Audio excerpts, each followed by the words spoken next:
আমি তো কোনো সিন্ডিকেট করছি না।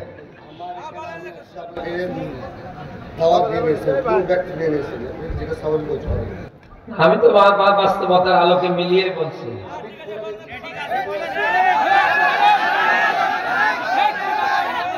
আমি তো আর 1-2 মিনিট কথা বলবো না, আপনি আসলে যদি বয় করেন।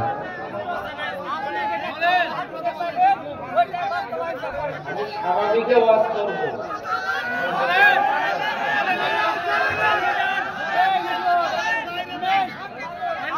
ভাই আপনারা থামেন।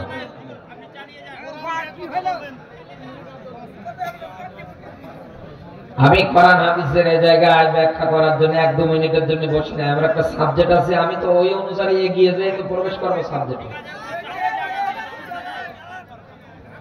এই 54 বছরে সবচাইতে এই দেশে বেশি নির্যাতনের স্টিম রোলার চালিয়েছে একটা দলের উপরে, সেই দলটাই বাংলাদেশ জামাতে ইসলামী। নিবন্ধন বাতিল করে দিচ্ছে, হাজারো নেতা কর্মীর নামে পাহাড় সমমান মিথ্যা মামলাগুলো দিলেন। শহীদ মতিউর রহমান নিজামী পাবনা সাথিয়ার এমপি ছিলেন, 10টা টাকাও তো দুর্নীতি করে নাই। একথা বলে না। শহীদ মীর কাসেম আলীকে বিদায় করলেন, সর্বশেষ আপনারা এসে ভারতের প্রেসক্রিপশনে কোরআনের পাখিকে পর্যন্ত বিদায় করে দিলে।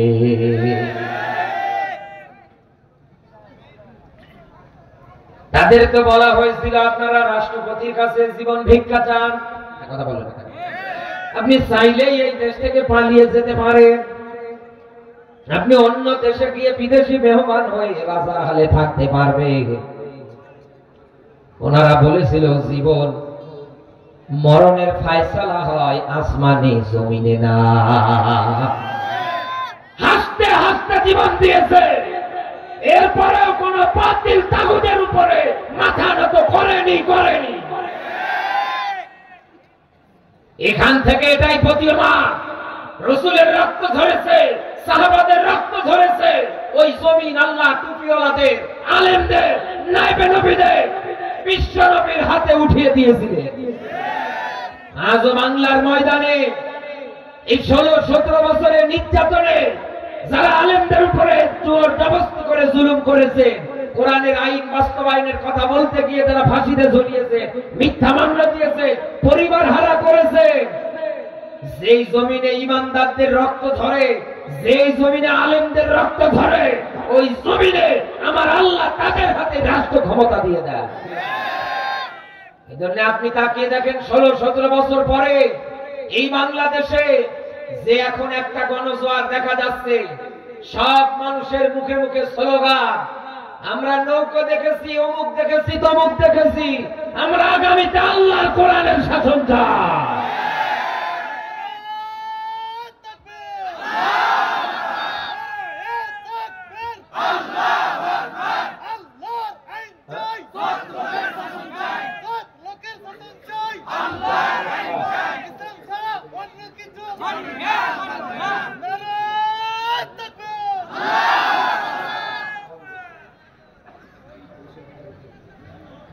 না, আমি তো কোনো সিন্ডিকেট করছি না।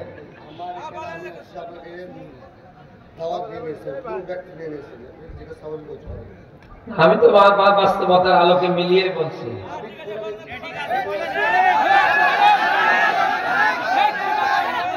আমি তো আর 1-2 মিনিট কথা বলবো না, আপনি আসলে যদি বয় করেন।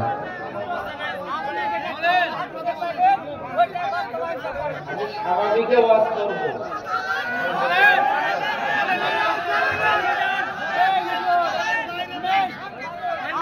ভাই আপনারা থামেন।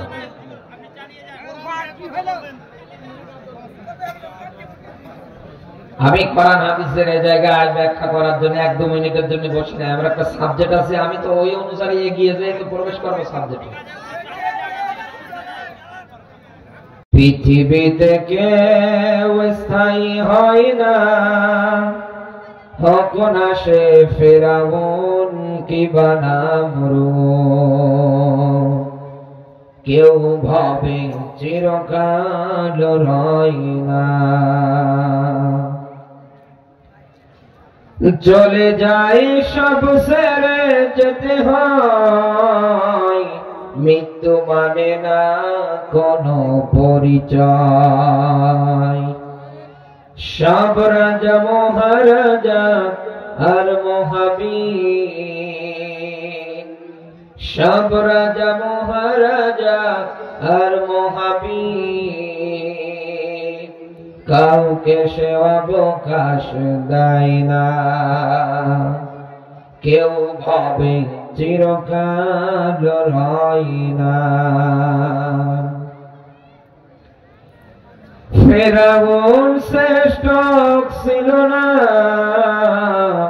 মৃত্যু তাকেও ছেড়ে দিল না। থেকে গেছে তার সব স্মৃতি চিহ্ন, থেকে গেছে তার সব স্মৃতি চিহ্ন। কেউ আজ তার ভয় রয় না। এই সেই পিরামিড দাঁড়িয়ে আকাশের দিকে মাথা বাড়িয়ে, ইতিহাস হয়ে আছে চিরকাল, ইতিহাস হয়ে আছে চিরকাল। ফেরাউন শুধু ভবে রয় না। নীল নদ আজও আছে থাকবে, চিরদিন সত্যকে ডাকবে। ডেকে ডেকে বলে যাবে দিন রাত, ডেকে ডেকে বলে যাবে দিন রাত। কেউ যেন ফেরাউন হয় না। পৃথিবীতে কেউ স্থায়ী হয় না, হোক না সে ফেরাউন কি বানামরুদ। কেউ ভাবে চিরকাল রয় না। আলহামদুলিল্লাহ। বাংলাদেশের ঐতিহ্যবাহী জেলা চাঁপাইনবাবগঞ্জ, শিবগঞ্জ থানার অন্তর্গত নিরালা গুচ্ছগ্রাম জামে মসজিদের উন্নতি কল্পে চতুর্থ বার্ষিক ঐতিহাসিক তাফসিরুল কোরআন মাহফিল। আজকের এই সমাপনী রজনী স্বনামধন্য সভাপতি জনাব মাওলানা মোহাম্মদ নওশাদ আলী, উনি মনে হয় প্রথম দিন না আজকে। হায়াতে তাইয়্যিবা সিহাতে কুল্লিয়া কামনা করছি, আল্লাহ যেন দান করে, বলেন আমিন। আজকের মাহফিলের প্রধান অতিথি জনাব মাওলানা মোহাম্মদ শেফাউল মুলুক, চেয়ারম্যান কানসার্ট ইউনিয়ন পরিষদ। হায়াতে তাইয়্যিবা সিহাতে কুল্লিয়া কামনা করছি, আল্লাহ যেন দান করে, বলেন আমিন। আলোচনা রেখেছেন সদাবাজন বড় ভাই মাওলানা মোহাম্মদ আব্দুল মাতিন। কোরআন হাদিস থেকে যা কথা বলেছে আল্লাহ তাআলা আমাদেরকে যেন আমল করার তৌফিক দান করে, বলেন আমিন। দল মত নির্বিশেষে প্রাণ প্রিয় চাঁপাইনবাবগঞ্জবাসী, আল্লাহর দরবারে নত শিরে শুকরিয়া আদায় করছি যে মহান মালিক হাজার হাজার মানুষের ভিতর থেকে বাছাই ছাঁটাই করে কোরআনে কারীম বলবার এবং শুনবার জন্য কবুল করেছে। খুশি হয়ে উচ্চ আওয়াজে বলছি আলহামদুলিল্লাহ। আর একটু আওয়াজ দিয়ে মালিকের শুকরিয়া আদায় করলে হয় না? কেউ জবান বন্ধ রাখবেন না, সবাই আওয়াজ করে বলেন আলহামদুলিল্লাহ। আমার বন্ধুরা, আমরা এসেছি আল্লাহর কোরআন শোনার জন্য। এই পৃথিবীতে কোরআনের অনুষ্ঠানে যারা আসে, কোরআনের ছায়া তলে যারা বসে পড়ে, এ মানুষগুলোকে নিয়ে আমার আল্লাহ ফেরেশতাদের সামনে প্রশংসা করেন। এই যে জায়গাটা, এটা যেমন তেমন জায়গা না। রসুলের ভাষা অনুসারে এই জায়গাটা বেহেশতের একটা বাগান। আল্লাহর জান্নাতে কোন পাপী, কোন নাফরমান, কোন সিটার, কোন বাটপার যাবে না। কথা বলে না কেন? কোন 2 নাম্বার মানুষ যাবে না, কোন জিনাখোর যাবে না, কোন সুদখোর, গাঁজাখোর যাবে না। মানুষের উপরে জুলুম নির্যাতন করা মানুষ কোনদিন এই অপকর্মগুলো নিয়ে জান্নাত পাবে না। কিন্তু আমরা এই জায়গায় যারা বসে আছি, এটা জান্নাতের একটা বাগানের মতো। রাসূলের হাদিস অনুসারে আল্লাহ যেহেতু নিয়ে এসেছে, আর জান্নাতে যারা একবার প্রবেশ করবে, আমার আল্লাহ সূরা কাহফের আয়াতে ব্যাখ্যা দিয়ে বলেছেন ওরা ওই জায়গায় চিরকাল থাকবে। কথা কার? আওয়াজ করে বলে, জোর হলো না। যেহেতু আমরা এসেছি, নবী ইদ্রিস আলাইহিস সালাতু ওয়াস সালামের জীবনের একটা ঘটনা আছে ছোট্ট। আজরাইল ফেরেশতা ডাক দিয়ে বলছে, মালিক, তোমার এই পয়গম্বরকে আমার বড্ড ভালো লাগে, আমি তার সঙ্গে একটু বন্ধুত্ব করতে চাই। ফেরেশতা আজরাইল বন্ধুত্ব করতে চাচ্ছে নবী ইদ্রিসের সাথে। আল্লাহ তাআলার কাছে অনুমতি চাইলেন, নিয়ে আসলেন, ডাক দিয়ে বললেন, পয়গম্বর ইদ্রিস, আমি আপনার সঙ্গে বন্ধুত্ব করতে চাই। নবী ইদ্রিস বলছে, আমি তার সাথে বন্ধুত্ব করি না। ফেরেশতা আজরাইল এসে হাত বাড়াচ্ছে বন্ধুত্বে, আর উনি বলছেন যে আমি তার সাথে বন্ধুত্ব করি না, তার সাথে দুনিয়ায় সম্পর্ক তৈরি করি না। আজ বাংলাদেশের সঙ্গে মিলিয়ে দেখে, শুধু সিঙ্গারা দিলেই হয়। কথা বলে না, পিছে পিছে দৌড়াচ্ছে সারাদিন। অথচ রাসূলের হাদিস, দুনিয়ায় যার সাথে যার মহব্বত হবে, কিয়ামতে তার সঙ্গে তার হাসর হবে। যার আদর্শ নিয়ে লালন পালন করে দুনিয়ায় চলবে, মরণের পরে তার সঙ্গে আপনাকে দাঁড়ানো লাগবে।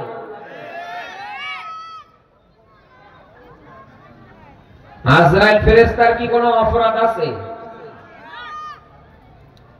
তিনি কি কোনো অপরাধী? ফেরেশতারা তো নিষ্পাপ, তাদের তো কোনো পাপ নেই। হাত বাড়াচ্ছে বন্ধুত্বে, ডাক দিয়ে বলছে, আমি তার সাথে বন্ধুত্ব করি না। তুমি যেহেতু এসেছো আমার সঙ্গে বন্ধুত্ব করার জন্য, তাহলে আমার শর্ত আছে। 1 নম্বরে আমি মরতে চাই। মরতে চাই মানে? বলে, হ্যাঁ, মৃত্যুতে যে যন্ত্রণা, এটা আমি প্র্যাকটিক্যালি বুঝতে চাই। 2 নম্বরে আল্লাহর বানানো জান্নাত আমি দেখতে চাই ঘুরে ঘুরে।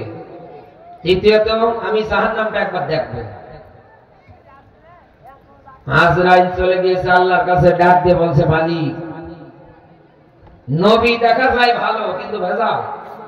গেলাম বন্ধুত্ব করতে, উনি বন্ধুত্ব না করে আবার আমার বলছে এই করা লাগবে। আল্লাহ বললেন, আমার হাবিবের চাওয়া আমি আল্লাহ পুরা করে দিলাম। সুবহানাল্লাহ বলতে পারে? আজরাইল এসে বলছে, আপনি তাড়াতাড়ি মরণের প্রস্তুতি নিন। যখনই তিনি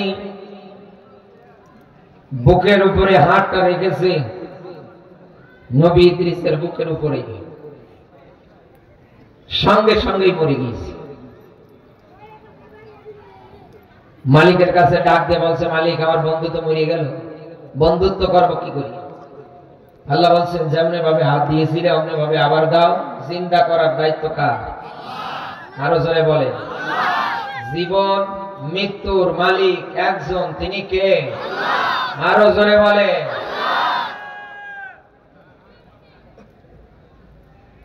সূরা বাকারার 28 নম্বর আয়াতে আল্লাহ ব্যাখ্যা দিয়েছে, কাইফা তাকফুরুনা বিল্লাহ, কিভাবে অস্বীকার করো, তোমরা তো মৃত ছিলে, আমি আল্লাহ জিন্দা করেছি, আবার মরণ দেব, আবার জিন্দা করব। কোন আয়াতে আল্লাহ ডাক দিয়ে পর্যন্ত বলেছেন সুম্মা ইলাইনা তুরজাউন, আমার সামনে দাঁড় করাবো, হাসরের ময়দানে আমি আল্লাহ দাঁড় করাবো, কিয়ামতে দাঁড় করাবো।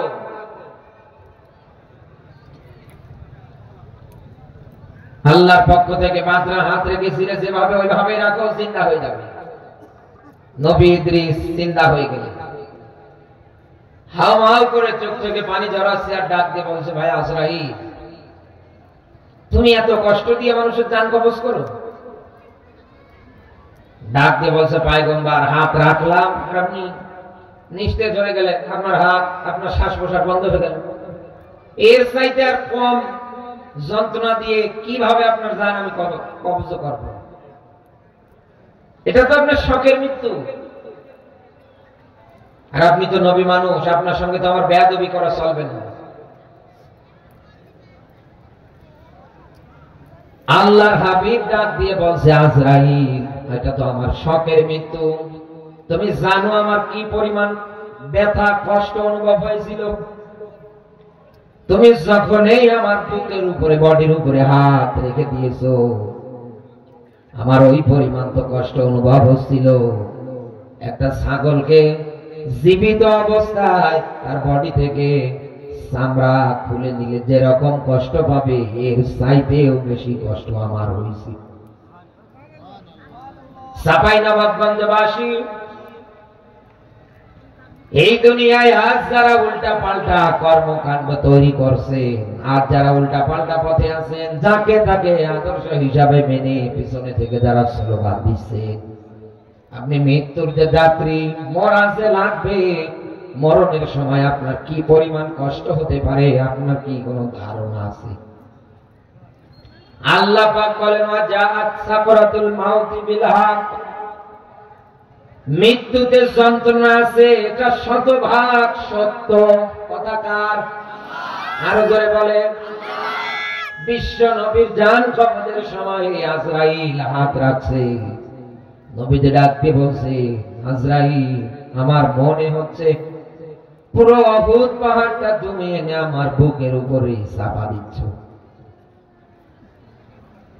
ওই দিন নবীজিকে আজরাইল ফেরেশতা ডাক দিয়ে বলেছিল, পয়গম্বর, আপনার উম্মতদের মধ্যে প্রত্যেক ফরজ নামাজের পর পরে কেউ যদি আয়াতুল কুরসি পড়ার পরে বডিতে ফু মেরে দিতে পারে, তাহলে তাদের মৃত্যুর যন্ত্রণা এরকম হবে, একটা ছোট্ট শিশু মায়ের কোলে দুগ্ধগুলো পান করতে করতে কখন ঘুমিয়ে যায়, মা যেমন জানে না। আপনার উম্মতদের মধ্যে সূরা বাকারা 255 নম্বর আয়াতে কারিমার আমল যারা করবে, এদের মৃত্যুর যন্ত্রণা ঠিক ওই রকম হবে। এখানে শুধু বডিতে ফু মারার বিষয়টা না, ওই আয়াতে যা আছে, বাস্তবে যা আছে, সব দিকগুলো আপনাকে মানা লাগবে।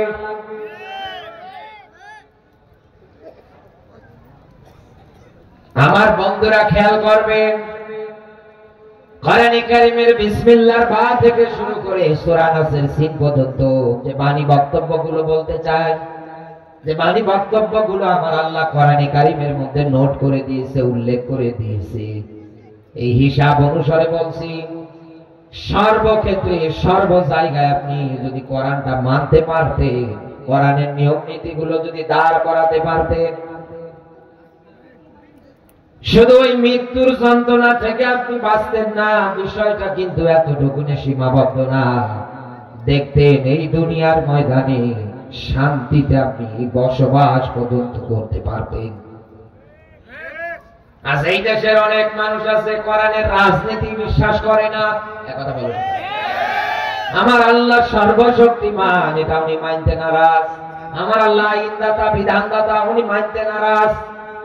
ওনার কাছে লেলিন কালমাসের যত আদর্শ আছে ওইগুলোই তো উনি মেনে চলছে, কিন্তু কোরআনে কারিমের একটা বিধান, একটা আয়াত, একটা নিয়ম নীতি প্রতিষ্ঠার জন্য ওনার কোন ভূমিকা, চিন্তা, টেন্ডেন্সি পর্যন্ত হচ্ছে না।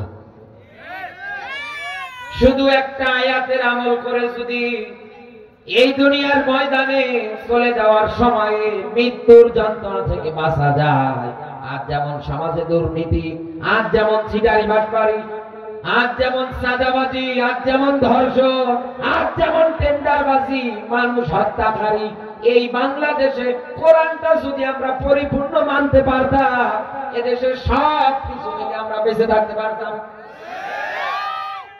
আমরা শান্তিতে বসবাস করতে পারতাম, এই সমাজটা হয়ে যেত একটা স্বর্ণের সমাজ। কিন্তু আজ আমরা এগুলোই তো মানতে পারি না, এই জন্যই তো আমরা সব জায়গায় মার খেয়ে যাচ্ছি, জুলুম নির্যাতনের শিকার পর্যন্ত হচ্ছি।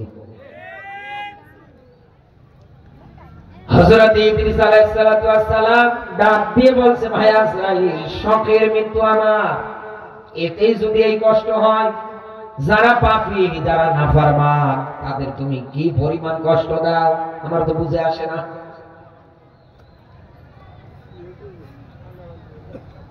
দ্বিতীয় নাম্বার ওনার চাওয়া ছিল উনি জাহান্নাম দেখবে, উনি জাহান্নাম দেখলেন। তৃতীয় নাম্বার স্টেপে উনি জান্নাত দেখবেন, জান্নাতে গেলেন আর বেরোয় না, ভিতরে ঢুকেছে আর উনি বাইরে আসে না, যেতেই আছে যেতেই আছে। আজরাইল ডাকতে বলছে, মালিক তোমার হাবিব ভিতরে গেল আর তো বের হয় না, আমাদের বন্ধুত্ব করার কথা, কই উনি তো আর বের হচ্ছে না।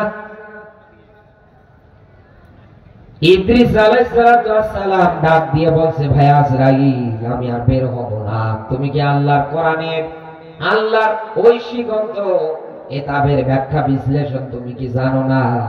যারা জান্নাতে একবার প্রবেশ করবে, খালিদিনা ফিহা, আমার আল্লাহ তাদেরকে আর বের করে দেবে না।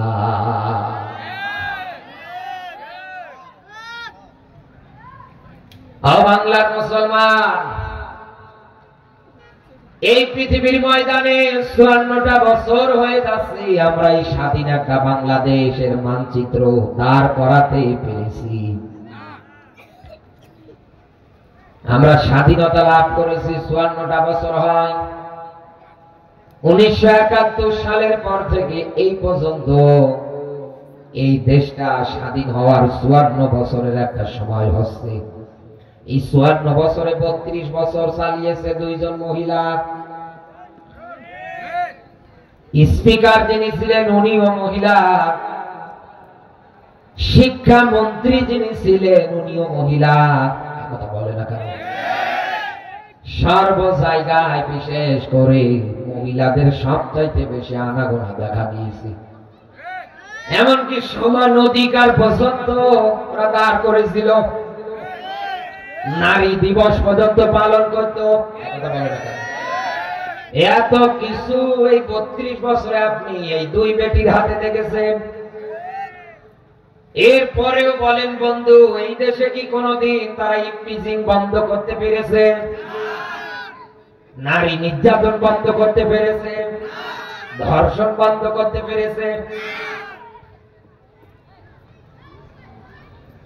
বরং আমার বাংলাদেশের একজন আসিয়া নামের একটা মেয়ে, মাগুরা জেলায় বাড়ি, নরপিশাচদের ধর্ষণের শিকার হওয়ার পরে জীবনটা পর্যন্ত বিলিয়ে দিল। শুধু এক আসিয়া না, 13 বছরের হিন্দু যুবকদের হাতে একটা 13 বছরের মেয়ে ধর্ষণের শিকার হওয়ার পরে অসুস্থতার হালতে এখন দিন পার করছে, অনেকে মরি পর্যন্ত গেল। এই দেশে নারীরাই তো পারে নাই নারীদের অধিকার সম্মান ফিরিয়ে দিতে, বরং আরো মানব রচিত আইন কায়েম, নিয়ম নীতি কায়েম করে মেয়েদেরকে পর্দা কিভাবে লঙ্ঘন করে রাস্তায় নামানো যায় ওই চিন্তা করেছে। মেয়েদেরকে কিভাবে হাটে বাজারে পণ্য আকারে বিক্রি করা যায় ওরা ওই চিন্তাই করেছে। আরে ভাই, একটা শ্যাম্পু কিনতে যান তো তাকিয়ে দেখবেন একটা মেয়ে মহিলা ছবি টাঙানো। একটা সাবান কিনতে যান একটা মেয়ের ছবি পাবেন। একটা ফেস ওয়াশ, একটা মোবাইল, একটা মোটরসাইকেল, একটা টিভি, একটা ফ্রিজ, যত কিছুই কিনতে যান না কেন সব জায়গায় দেখবেন মেয়েদের ছবি অর্ধ উলঙ্গ অবস্থায় লটকানো আছে। তো 32 বছর আপনারা কি করলেন? আপনারা তো মেয়ে মানুষ, পারলেন না তো স্বাধীনভাবে বাঁচার অধিকার দিতে। আপনারা আরো ভোগ পণ্যের বস্তু বানিয়ে ফেললেন, কোন দিক দিয়ে তো শান্তি দিতে পারলেন না। 22 বছরে দেশটা পুরুষেরা চালিয়েছে। শহীদ প্রেসিডেন্ট জিয়াউর রহমান থেকে শুরু করে হোসাইন মোহাম্মদ ইরশাদ, এনারা চালিয়েছেন 22 বছর। এই হিসাব অনুসারে বলছি, এই বাংলাদেশে আজ অনেক মানুষ দাবি করে আমি জিয়ার আদর্শের সৈনিক। আরে ভাই, জিয়ার জীবনে যা ছিল আপনার আদর্শে আজ পাওয়া যায় না। জিয়া যে বিএনপি রেখে গিয়েছিল, আজ ওই বিএনপিতে দেশে লক্ষ্য করে টর্চ লাইট মেরেও খুঁজে পাওয়া যায় না। ওনার নাম উচ্চারণ করলে মানুষ একটা শব্দ আগে বলে দেয়, শহীদ প্রেসিডেন্ট জিয়াউর রহমান। সৌদি আরবে উনি গাছগুলো পর্যন্ত লাগিয়েছে, হাজিরা ওই জায়গায় গিয়ে সুন্দরভাবে আরামে বিশ্রাম করে। এই লোকটার জীবনে ছিল নামাজ, হাতে ছিল তসবিহ, আর বিস্কেটে ছিল জায়নামাজ। একথা বলেন না। আজ এই দেশে এমন জিয়ার সৈনিক পরিচয় দেওয়া বিএনপি কে পাওয়া যায়, যে হাতে অস্ত্র নিয়ে প্রকাশ্যে চাঁদাবাজি করে বেড়াচ্ছে। যেই দেশে আজ প্রকাশ্যে অন্যায়, অবিচার, জুলুম, নির্যাতন মানুষদের উপরে করে যাচ্ছে। আমি বলছি বন্ধু, এত সুন্দর একটা মানুষের রেখে দেওয়া সংগঠনটাকে আপনি কলঙ্কিত করবেন না। আপনি আদর্শগুলো নেন, নামাজ ধরেন, রোজা ধরেন, এই দুনিয়ায় আপনি কোরআনের আইন বাস্তবায়নের জন্য এগিয়ে আসেন। আপনিও মুসলমান, আমিও মুসলমান। আপনি যদি এই ভূমিকায় ব্যর্থ হন, আপনি যদি এটাতে আসতে না পারেন, আমি বলছি আপনি মরণের পরে ধরা খাবেন। এবার দলিল বলবো, লিখেন সূরা ফুরকান 30 নম্বর আয়াতে কারিমায় আমার আল্লাহ একটা ব্যাখ্যা সুন্দর করে নোট করেছে। আল্লাহ পাক বলেন, ক্বালার রাসূলু ইয়া রাব্বি। ওই দিন আমার আল্লাহ হাসরের ময়দানে বিচার কার্যের সময়ে নবীর উম্মতগুলোকে দাঁড় করাবে। নবীজি কাউকে শাফায়াত করবে আর কাউকে করবে না, দেখার পরেও না দেখার ভান করে চলে যাবে। আল্লাহ ডাক দিয়ে বলবে, হাবিব, এগুলো তো তোমার উম্মত, তুমি এদেরকে শাফায়াত করলে, সুপারিশ করলে আমার কাছে এদের জন্য, আর এদের জন্য কিছুই তুমি বলছো না, কারণ কি? ডাক দিয়ে বলছে, মালিক, আমি জানি এগুলো তোমার বান্দা, আমার উম্মত। এটা তো আমি জানি, এটা তো আমি অস্বীকার করছি না, কিন্তু আমার এই উম্মত পরিচয় দেওয়া মানুষগুলো, তোমার এই বান্দাগুলো দুনিয়ায় আমার উপরে নাযিলকৃত কিতাবটাকে পরিত্যাজ্য মনে করেছিল। এ কোরআনকে তারা গাইডলাইন আকারে নেয় নাই, এ কোরআনকে তারা রাজনীতিতে সাথে নেয় না, এ কোরআনকে তারা অর্থনৈতিক জীবনের সাথে নেয় না। জন্ম থেকে শুরু করে মরণের আগ পর্যন্ত যা করেছে সব ইসলাম বাদ দিয়ে, তোমার নাযিলকৃত কিতাব বাদ দিয়ে। ওরা লেনিন কালমার্ক্সকে আদর্শ মেনে, নাটার বল্টুকে নেতা মেনে স্লোগান দিয়ে গিয়েছে। আল্লাহ এই জন্যই তো আমি আজকে এদের জন্য শাফায়াত করব না, সুপারিশও করব না, তোমার যা ইচ্ছা তাই করো। একথা বলো। আপনি যা বড় বড় গলাবাজি বক্তৃতা দেন, বড় বড় আপনি কথা বলেন, এই আয়াত শোনার পরেও কি অন্তরের মধ্যে ভয় আসে না? যেই লোকটা জান্নাতে না যাওয়া পর্যন্ত আপনি জান্নাতে যেতে পারছেন না, যেই লোকটা সুপারিশ যখন না করবে আপনাকে, আপনি তো জান্নাতও পাবেন না। তাহলে হিসাব অনুসারে বলছি বন্ধু, এই আয়াত অনুসারে বলছি বন্ধু, আর যারা উল্টা পাল্টা পথে আছে, ফিরে আসে। এই দেশে আমরা হিংসা বিদ্বেষ ভুলে গিয়ে সামনে আল কোরআনের সমাজ করি। এটা বললেই তো অনেক মানুষ রাজনীতি মনে করেন, অথচ আয়াতের ব্যাখ্যা আপনি উল্টাতে পারবেন না। এখানে আলেম যারা আছে জিজ্ঞাসা করে কিয়ামতের ময়দানে রাসূল ওই মা বাবাদেরও সুপারিশ করবে না, শাফায়াত করবে না, যে মা বাবাগুলো সন্তানাদিদেরকে কোরআনের জ্ঞান শিক্ষা দেয় না। সন্তান শুধু জন্ম দিয়ে যান, ইংলিশ মিডিয়ামে পড়া, কেজি স্কুলে পড়া, হাই স্কুলে পড়া, মেডিকেলে পড়া, বিশ্ববিদ্যালয়ে পড়া, কিন্তু আপনি কোরআনের জ্ঞান তাকে দিলেন না। এই জন্য এই দেশে 100টা পরিবারে ভিতর থেকে হিসাব করে মিলিয়ে দেখে প্রায় 50টা পরিবারে মা বাবা সন্তানের হাতে মাইর খেয়ে মরছে। আপনি যদি কোরআনের জ্ঞানটা শিক্ষা দিতেন, আপনি যদি আপনার সন্তানকে কোরআন কারীম হাতে উঠিয়ে দিতেন, লোকমান হাকিমের মতো যদি বাবা আপনি হতে পারবেন। ডাক দিয়ে যদি বলতেন ইয়া বুনাইয়া লা তুশরিক বিল্লাহ ইন্নাশ শিরকা লাযুলমুন আযীম, নিশ্চয় হে আমার সন্তানেরা, এই দুনিয়ায় শিরক হচ্ছে সবচাইতে বড় জুলুম। ইবনে কাসিরের ব্যাখ্যা, জুলুমের প্রকার 3টা। 1 নম্বরে শিরকের মাধ্যমে জুলুম হয়, 2 নম্বরে আল্লাহর ইবাদতের জায়গায় অন্য কারো যদি আপনি ইবাদত করেন এটাও জুলুম হয়, 3 নম্বরে বান্দার হক নষ্টের মাধ্যমে জুলুম হয়।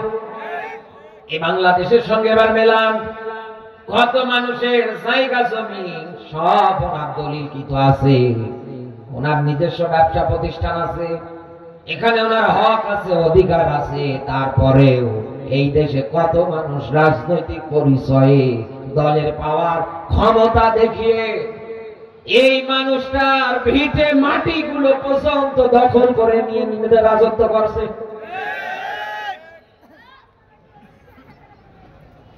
আমার বন্ধুরা, আমি আপনাকে শর্ট সময়ে কিছু মেসেজ, কিছু বক্তব্য দিতে চাই, যেন আপনি আপনার জীবনের সঙ্গে মিলিয়ে চিন্তা ভাবনা করেন। কোরআনে কারীম তো এসেছে ওয়ালা আল্লাহুম ইয়াতাফাক্কারু, দুনিয়ায় চিন্তা ভাবনা করার জন্য। আর এই বিবেকটা তো শুধু আল্লাহ আপনাকে দিয়েছে, গরু আর ছাগলকে তো দেয় নাই। কথা বলেন, একটু বিবেক দিয়ে বুদ্ধি খাটিয়ে চিন্তা ভাবনা করে মেলাম তো। আমি যা বলছি আপনাকে, 3 নাম্বার স্টপে রাসূল ওই মানুষগুলোর বিরুদ্ধে দাঁড়াবে কিয়ামতের ময়দানে, যারা এদেশে শিক্ষা ব্যবস্থায় কোরআনে কারীমের জ্ঞান অর্জন করাকে কম্পালসারি করে দেয় না। প্রফেসর ডক্টর ইউনূস সাহেব অন্তর্বর্তীকালীন একজন সরকার, উনি থাকা অবস্থায় কিছুদিন আগে একটা কথা উঠিয়েছিলেন, সামাজিক যোগাযোগ মাধ্যমে ভাইরাল হয়েছিল, যেই দেশে স্কুল কলেজগুলোতে গান বাজনা শেখানোর জন্য একটা শিক্ষক নিয়োগ দেওয়া দরকার, এটা নিয়ে ওনারা প্রস্তুতি নিয়ে ফেলেছিল। আরে ভাই, আপনি যেই দেশে তাকিয়ে দেখছেন 96% মুসলমান, এই দেশে আপনি কোরআনের জ্ঞান শিক্ষা করাকে ফরজ না করে দিয়ে 1 থেকে মাস্টার্স পর্যন্ত কম্পালসারি করে না দিয়ে, বরং আপনি এই দেশে গান বাজনা শেখাচ্ছেন, সামনে আপনার কপালেও কিন্তু ঝাঁটা আর বাড়ি ছাড়া অন্য কিছু ধরবে না। জানি আমার কথাগুলোতে অনেক মানুষের রাগ হলেও হতে পারে, কলিজা ছিঁড়ে গেলেও যেতে পারে, কষ্ট লাগলেও লাগতে পারে, কথা বলবো, এটাই তো বাস্তব কথা। 32 বছর 2 নারী চালিয়েছে, কোনোভাবে এই দেশে শান্তির তালবাস দিতে পারে নাই মেয়েদেরকে। 22 বছর চালালেন যুবকেরা, পুরুষেরা। ও বাংলার মুসলমান, এই 54 বছর গড় এক জায়গায় হিসাব করে মেলাম তো, এখন পর্যন্ত এদেশের মানুষ কি শান্তিতে আছে না অশান্তিতে? আরো জোরে বলে, জোর হলো না। অথচ বিশ্ব নবী মুহাম্মদুর রাসূলুল্লাহ 40 থেকে 63, এই 23 বছর গোপনে দাওয়াতের মিশন চালিয়েছিলেন, 3 বছর মদিনায় দাওয়াত দিয়েছিলেন, 10 বছর। হিসাব করে এরকম করে করে 23 বছরের একটা সমষ্টিগত দিক পাওয়া যায়। রাসূল 23 বছর কোরআন দিয়ে জাতির মাঝে খেদমত করার পরে কোরআন হাতে নিয়ে বলতে পেরেছিলেন খায়রুল কুরুনি করনি, আমার যুগটাই হচ্ছে সর্বশ্রেষ্ঠ যুগ।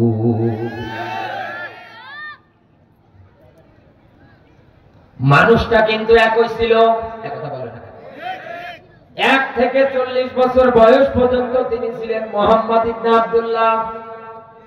আব্দুল্লাহর বেটা মোহাম্মদ এই নামে দায়িত্ব। রাস্তা দিয়ে মানুষ যখন তিনি হেঁটে যেতেন, মানুষ ডাক দিয়ে বলতো আলামিন যাচ্ছে, সাদিক যাচ্ছে, আমানতদার। এনার মতো মানুষই হয় না। তিনি এত ভালো মানুষ, এনার চরিত্র আদর্শ, এনার কথাবার্তা গুলো এত পরিমাণে ভালো। চাঁপাইনবাবগঞ্জের মানুষেরা 1 থেকে 40 বছর বয়স পর্যন্ত রসুলের কোন শত্রু ছিল না। রসুলকে সবাই ভালোবাসতেন, মহব্বত করতেন। 40 থেকে 63-তে গিয়ে রসুল যখন কোরআন পেলে, এবার যখন বলতে লাগলে যে এই দেশে শান্তি ফেরাতে চাইলে মদের আইন পাশ করে দিলেন, এটা বন্ধ করো, এটা যুবকরা নষ্ট হয়ে যায়।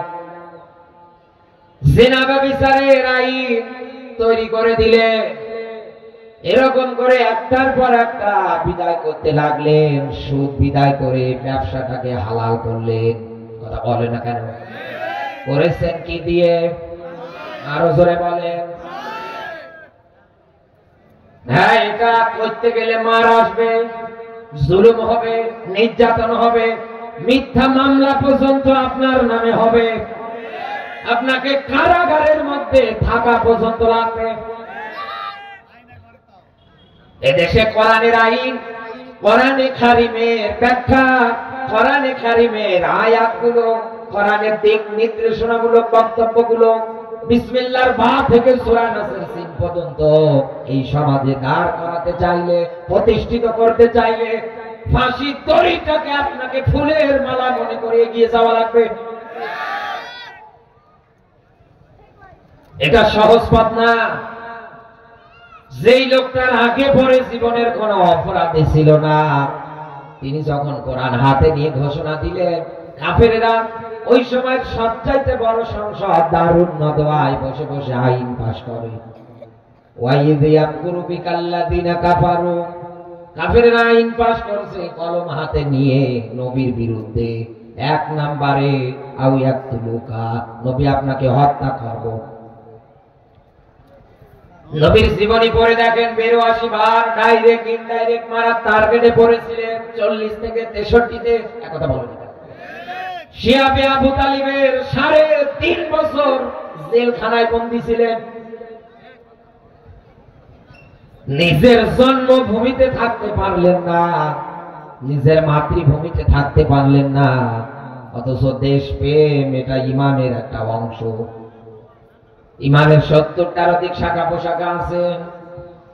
চাঁপাইনবাবগঞ্জের মুসলমানেরা শুধু কোরআন হাতে নিয়ে রসুলের কথাগুলো বলার কারণে যারা আলামিন বলতো, যারা সাদিক বলতো, ওরা 82 বার মারার চিন্তা করে। রাস্তায় হেঁটে গেলে গর্ত খনন করে করে কাঁটা পুঁতে রাখে, আর কাঁটাগুলো রসুলের পায়ে যখন বিদ্ধ হতো, রক্ত ঝরতো, তখন তারা আনন্দ করত। নিজের জন্মভূমিতে থাকতে দিলেন না। রাতের আধারে সাইয়েদেনা আবু বকরকে সাথে করে নিয়ে মক্কা থেকে মদিনায় হিজরত করে চলে গেলেন। মানুষ তো একই ছিলেন, পার্থক্য ছিল শুধু এতটুকুনে, বিশ্ব নবী আমার 40 থেকে 63-তে কোরআন হাতে যখন নিয়ে কথাগুলো বললে, তখন মার হয়েছে, জুলুম হয়েছে, নির্যাতন যেমন হয়েছে, রসুলের শরীর থেকে যেমন রক্ত ঝরেছে, সাহাবাদের যেমন জীবন বিলিয়ে দিয়েছে, রক্ত ঝরেছে, ও বন্ধু, পরবর্তীতে রসুল বলেছিলেন আমার যুগটাই সর্বশ্রেষ্ঠ যুগ। ঠিক তেমনি আমি আপনাকে এই পয়েন্ট আকারেই বলছি, এই 54 বছরে সবচাইতে এই দেশে বেশি নির্যাতনের স্টিম রোলার চালিয়েছে একটা দলের উপরে, সেই দলটাই বাংলাদেশ জামাত ইসলামী। নিবন্ধন বাতিল করে দিচ্ছে, হাজারো নেতা কর্মীর নামে পাহাড় সমমান মিথ্যা মামলাগুলো দিলেন। শহীদ মতিউর রহমান নিজামী পাবনা সাথিয়ার এমপি ছিলেন। 10টা টাকাও তো দুর্নীতি করে নাই। একথা বলেন না। শহীদ মীর কাসেম আলীকে বিদায় করলেন। সর্বশেষ আপনারা এসে ভারতের প্রেসক্রিপশনে কোরআনের পাখিকে পর্যন্ত বিদায় করে দিলে।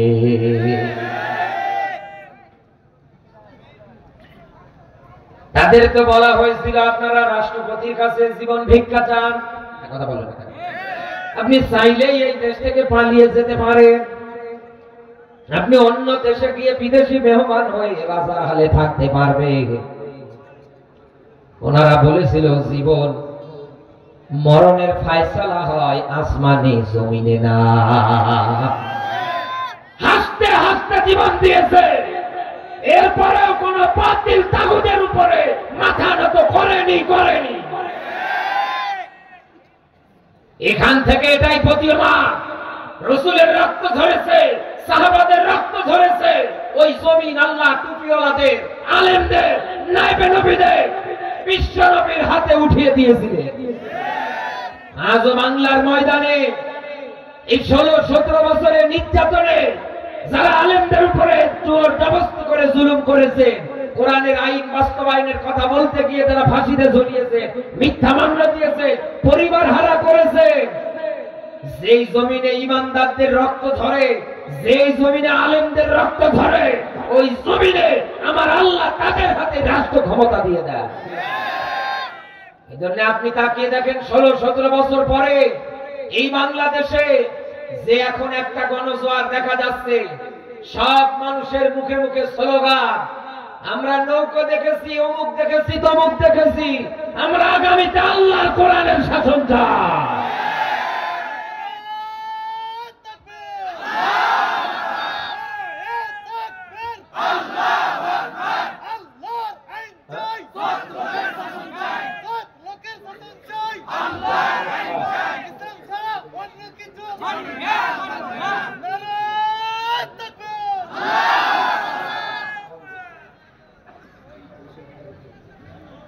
না, আমি তো কোনো সিন্ডিকেট করছি না।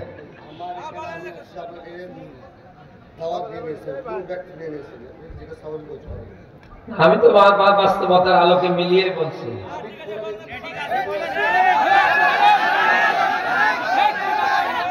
আমি তো আর 1-2 মিনিট কথা বলবো না, আপনি আসলে যদি বয় করেন।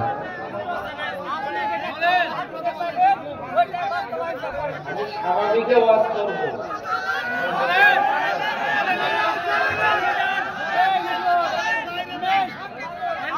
ভাই আপনারা থামেন।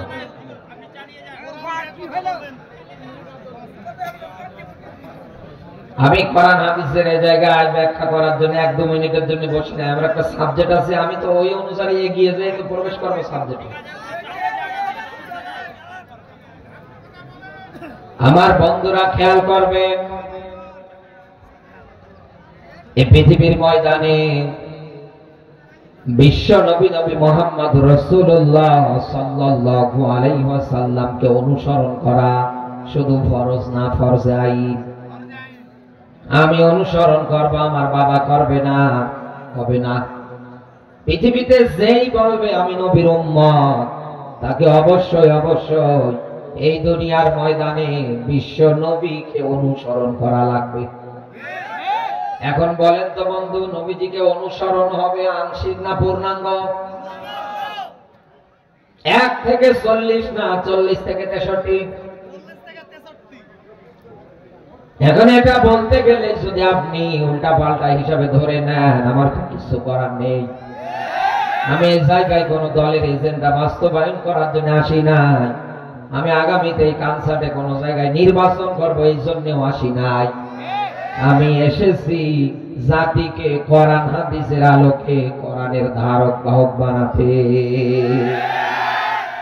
পৃথিবীতে নামাজ যেমন ফরজ, রোজা যেমন ফরজ, হজ যেমন ফরজ, যাকাত যেমন ফরজ, ঠিক তেমনি এই দুনিয়ার ময়দানে কোরআনের আইন, কোরআনের নিয়ম নীতি, কোরআন দিয়ে রাষ্ট্র গঠনে ভূমিকা, এই জমিনে আন্দোলন করাও ফরজ। এটা তো অস্বীকার করার মতো কোনো বিষয় না। এটা তো কোন দিক দিয়ে আপনি কোনোভাবে কোন জায়গায় অস্বীকার করতে পারবেন না। কারণ আল্লাহ রাব্বুল আলামিন ব্যাখ্যা দিচ্ছেন, ইন্নাহু লাযিকরুল লাকা ওয়া লিকাওমিকা ওয়া সাওফা তুসআলুন। নবী নিশ্চয় নিশ্চয় আপনাকে এবং আপনার উম্মত যারা আছে, সাপাইবাসী বলেন তো, নবীর উম্মত কি ইহুদি খ্রিস্টানেরা, বৌদ্ধরা, খ্রিস্টানেরা, হিন্দুরা? বিশ্ব নবী মুহাম্মদুর রাসূলুল্লাহ সাল্লাল্লাহু আলাইহি ওয়াসাল্লামের উম্মত। তো তারা কিয়ামতের আগ পর্যন্ত যারা জবান দিয়ে বলবে লা ইলাহা ইল্লাল্লাহ মুহাম্মাদুর রাসূলুল্লাহ সাল্লাল্লাহু আলাইহি ওয়াসাল্লাম, এই আয়াতে আল্লাহ এটাই ডাক দিয়ে বলছে, নবী কিয়ামতের ওই ময়দানে আপনি সহ আপনার এই উম্মত গুলোকে এই জিকির নামক কিতাব আমি মানার ব্যাপারে জিজ্ঞাসা করব। এখন আপনি বলেন তো বন্ধু, কিতাবের কি শুধু সুবিধাবাদ আর জিন্দাবাদ এই বিষয়গুলোই মানবেন, না বিসমিল্লাহর বা থেকে সূরা নাসের সিন পর্যন্ত পূর্ণাঙ্গ মানবেন? আল্লাহ বলেন, উদখুলু ফিস সিলমি কাফা, আমার আদেশ এই জমিনের ময়দানে ইসলাম ধর্মে প্রবেশ করো পরিপূর্ণভাবে। মাথা ঢুকিয়েছো শুধু এই পর্যন্ত, আর বাদবাকিটা ইসলামের নিয়ম নীতির বাইরে হবে না। মাথা যেমন ঢুকিয়েছো ঠিক ওই রকম হাতটাও ইসলামের পক্ষে আনা লাগবে, বডিটা ইসলামের পক্ষে আনা লাগবে, এই পা দুটো ইসলামের পক্ষে দিন বিজয়ের জন্য এগিয়ে নিয়ে যাওয়া লাগবে। এখন আপনি যদি এগুলো শোনার পরে রাগ করেন, মন খারাপ করেন, আমার দিকে চোখ রাঙিয়ে কথা বলে, আল্লাহর কসম কোরআন হাতে নিয়ে বলছি, হাবিতাত আমালাকুম, কোরআন শোনার পরে যারা না বুঝে রাগ করবে, মন খারাপ করবে, এই পৃথিবীতে কোরআনের আইন বাস্তবায়নের কথা শোনার পরে যারাই রাগ করবে, মন খারাপ করবে, অতীত জীবনের যত ভালো আমল মুহূর্তেই আল্লাহ নষ্ট করে দেয়। এদেশে আমরা কে বিএনপি, কে আওয়ামী লীগ, কে জামাত, কে চরমনাই, কে হেফাজত, কে জমিয়ত, আমরা এই হিংসা বিদ্বেষে না, আমরা সবাই মুসলমান। রাজনীতিতে আজ প্রতিহিংসা সবচাইতে বেশি হচ্ছে, এই জন্যই তো এই দেশে আজ এত কিছু হচ্ছে। এত প্রতিহিংসা কেন আপনার? আপনিও মুসলমান, আমিও মুসলমান। মুসলিম শব্দের শাব্দিক অর্থ আত্মসমর্পণকারী, স্যালেন্ডারকারী। আপনি আত্মসমর্পণ করেন, স্যালেন্ডার করেন ইসলামের কাছে, কোরআনের কাছে। এ দুনিয়ার ময়দানে আপনি ইসলামের নিয়ম নীতি মেনে আপনার জীবনটা পরিচালনা করেন। আপনার কেন মনে হয় বন্ধু কোরআন হাদিস থেকে কথা বললে আপনার বিরুদ্ধে যায়? আমি তো আপনাকে ওইভাবে চিনি না, কথা বলেন। আগে তো আপনার সঙ্গে আমার দেখাও হয়নি, ওরকম তো পরিচয় না, তারপরেও কেন আপনি রাগ করেন? যেহেতু একটা গণজোয়ার আমরা লক্ষ্য করছি আগামীতে, অবশ্যই অবশ্যই আপনি তাকিয়ে দেখবেন, শান্ত পরিবেশ আর সুষ্ঠু মাত্রায় যদি হয়, এদেশে ইসলাম 100% ক্ষমতায় যাবে। কোন জালেম স্বৈরাচার কোন দিক দিয়ে ঠেকাতে পারবে না।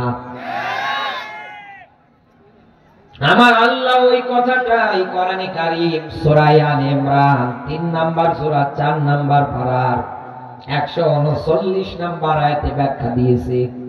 আল্লাহ পাক বলেন, ওয়ালা তাহিনু ওয়ালা তাহজানু। একটু ভালো করে বসে, আবার রাগ করিয়েন না।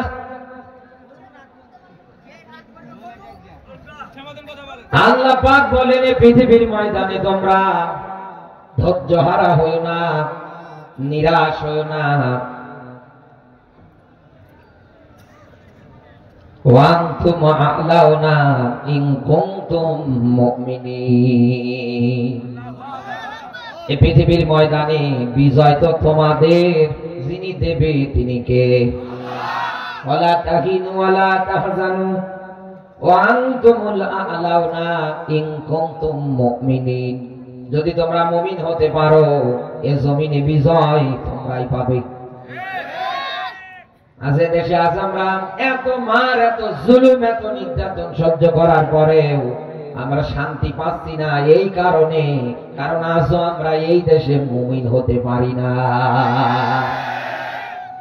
আজও আমরা শয়তানের নিয়ম নীতি মেনে চলি। আজও আমরা তাগুতের আইন বাস্তবায়নের জন্য চেষ্টা চালাই। আজও আমরা লেনিন কালমাসের পিছনে ছোটাছুটি করি।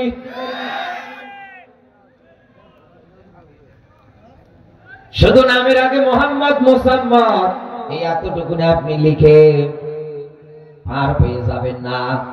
শুধু নামের আগে মোহাম্মদ মুসাম্মদ লিখলেই যদি আপনি জান্নাত পেতেন, তাহলে কোরআনের এই বিধানগুলো আমার আল্লাহ দিত না। আল্লাহ তো খেলা করার জন্য দেয় না। এই জন্য আমার আল্লাহ ডাক দিয়ে বলেছে, তোমরা মনটাকে একেবারে নিরাশ করে নিও না, ধৈর্য হারা হয়ে যেও না। এই পৃথিবীতে যদি মুমিন হতে পারো, আমি আল্লাহ তোমাদের বলছি বিজয় দিয়ে দেব। আমরা তো এই বিজয়টাই দেখতে চাই। বিশ্ব নবী নবী মুহাম্মদুর রাসূলুল্লাহ সাল্লাল্লাহু আলাইহি ওয়াসাল্লাম এই বিজয়টাই জমিনে করেছিলেন। ওইটাও আমরা এই সমাজে করতে চাই। রাসূল রেখে গিয়েছেন কোরআন, তারাকতুম ফীকুম আমরাইন। আমি রেখে যাচ্ছি দুইটা জিনিস, এক নম্বরে কিতাবুল্লাহ, দুই নম্বরে সুন্নাহ মুবারক। নবীজি বলেছেন, আমার উম্মতেরা যদি এই পৃথিবীতে এই দুইটা জিনিস আঁকড়ে ধরে জীবন পার করতে পারে, লাং তাদিল্লু, কোনদিন তারা মার খাবে না, অপমানিত হবে না, লাঞ্ছিত হবে না। তাদের সম্মান মর্যাদা যিনি বাড়াবে তিনি কে? এই আয়াত অনুসারে বলছি বন্ধু, বিজয় দেওয়ার মালিক কে? আরো জোরে। মুমিন হওয়ার মালিক কে? কারা? আল্লাহ তো মুমিন আছে, তার নাম তো মুমিন। কথা বলে না কেন? আবার তিনি নতুন করে কেন মুমিন হবে? মুমিন তো হব আমরা ন্যায় বিচারের মাধ্যমে, মানুষের উপরে জুলুম বন্ধ করে, অবিচার বন্ধ করে জমিনে আমরা মুমিন হব। কথা বলে না কেন? ওমা আতাকুমুর রাসূল, রাসূলের যা আদেশ মেনে নেব। রাসূল যেটাতে নিষেধাজ্ঞা দিয়েছে আমরা ওটা থেকে দূরে থাকবো। এই ক্যাটাগরিতে জীবনটা আমরা সাজিয়ে নিয়ে মুমিনের খাতায় আমাদের নামটা লিপিবদ্ধ করব। আমার আল্লাহ এবার মুমিন যারা, তাদের কিছু কোয়ালিফিকেশন তুলে ধরেছে। মুমিন তো আর এমনি এমনি হওয়া যায় না। সূরা আলে ইমরানের আয়াতে আমার আল্লাহ রাব্বুল আলামিন মুমিনদের ব্যাখ্যাগুলো উঠিয়ে ধরেছেন। এক নম্বরে, এই দুনিয়ায় মুমিনদের জীবনে তাকালে দেখা যাবে আল্লাযীনা ইউনফিকুনা ফিস সাররা'i ওয়াদ দাররা। তারা দুনিয়ায় সচ্ছল থাক আর অসচ্ছল থাক, যে অবস্থায় থাকুক না কেন, তারা এই দুনিয়ায় সম্পদ, টাকা পয়সা ব্যয় করবে। মিম্মা রাযাকনাহুম ইউনফিকুন, তারা তাদের জীবিকা থেকে কিছু হলেও আমার আল্লাহর রাস্তায় বেলাবে। সুবহানাল্লাহ বলতে পারেন? সেটা দুনিয়ায় অসহায় মানুষের জন্য হোক, গরিব দুঃখী মানুষের জন্য হোক, সেটা দুনিয়ায় দিন প্রতিষ্ঠার কাজে হলেও হতে পারে। কোরআনের শাসন কায়েমের জন্য সময়, সম্পদ, টাকা পয়সা যারা দুনিয়ায় ব্যয় করবে, খরচ করবে, কিয়ামতের দিন আমার আল্লাহ এগুলোর হিসাব নেবে না। ও বাংলার মুসলমান, রাগ করবেন না। এই পৃথিবীতে দ্বীনের জন্য, ইসলামের জন্য সাহাবীরা নজির স্থাপন করে গিয়েছে। এই জন্যই তো আল্লাহ ডাক দিয়ে বলেছে, কামা আমানান নাস, মানুষ যেভাবে ঈমান এনেছে ওইভাবে ঈমান আনো। মানুষের তালিকায় এক নম্বরে মুহাম্মদুর রাসূলুল্লাহ সাল্লাল্লাহু আলাইহি ওয়াসাল্লাম তার যে ঈমান, দ্বীনের দাওয়াত দেওয়া যখন শুরু করলেন, চাচারা এসে ডাক দিয়ে বলছে দাওয়াত বন্ধ করা লাগবে, বিনিময় সুন্দরী নারী যদি চাও, বাড়ি গাড়ি যদি চাও, এক কথায় যা চাইবা তাই দেব, তবে তোমাকে দ্বীনের দাওয়াতটা বন্ধ করা লাগবে। উনি কি শুনেছিলেন? আরো জোরে বলে।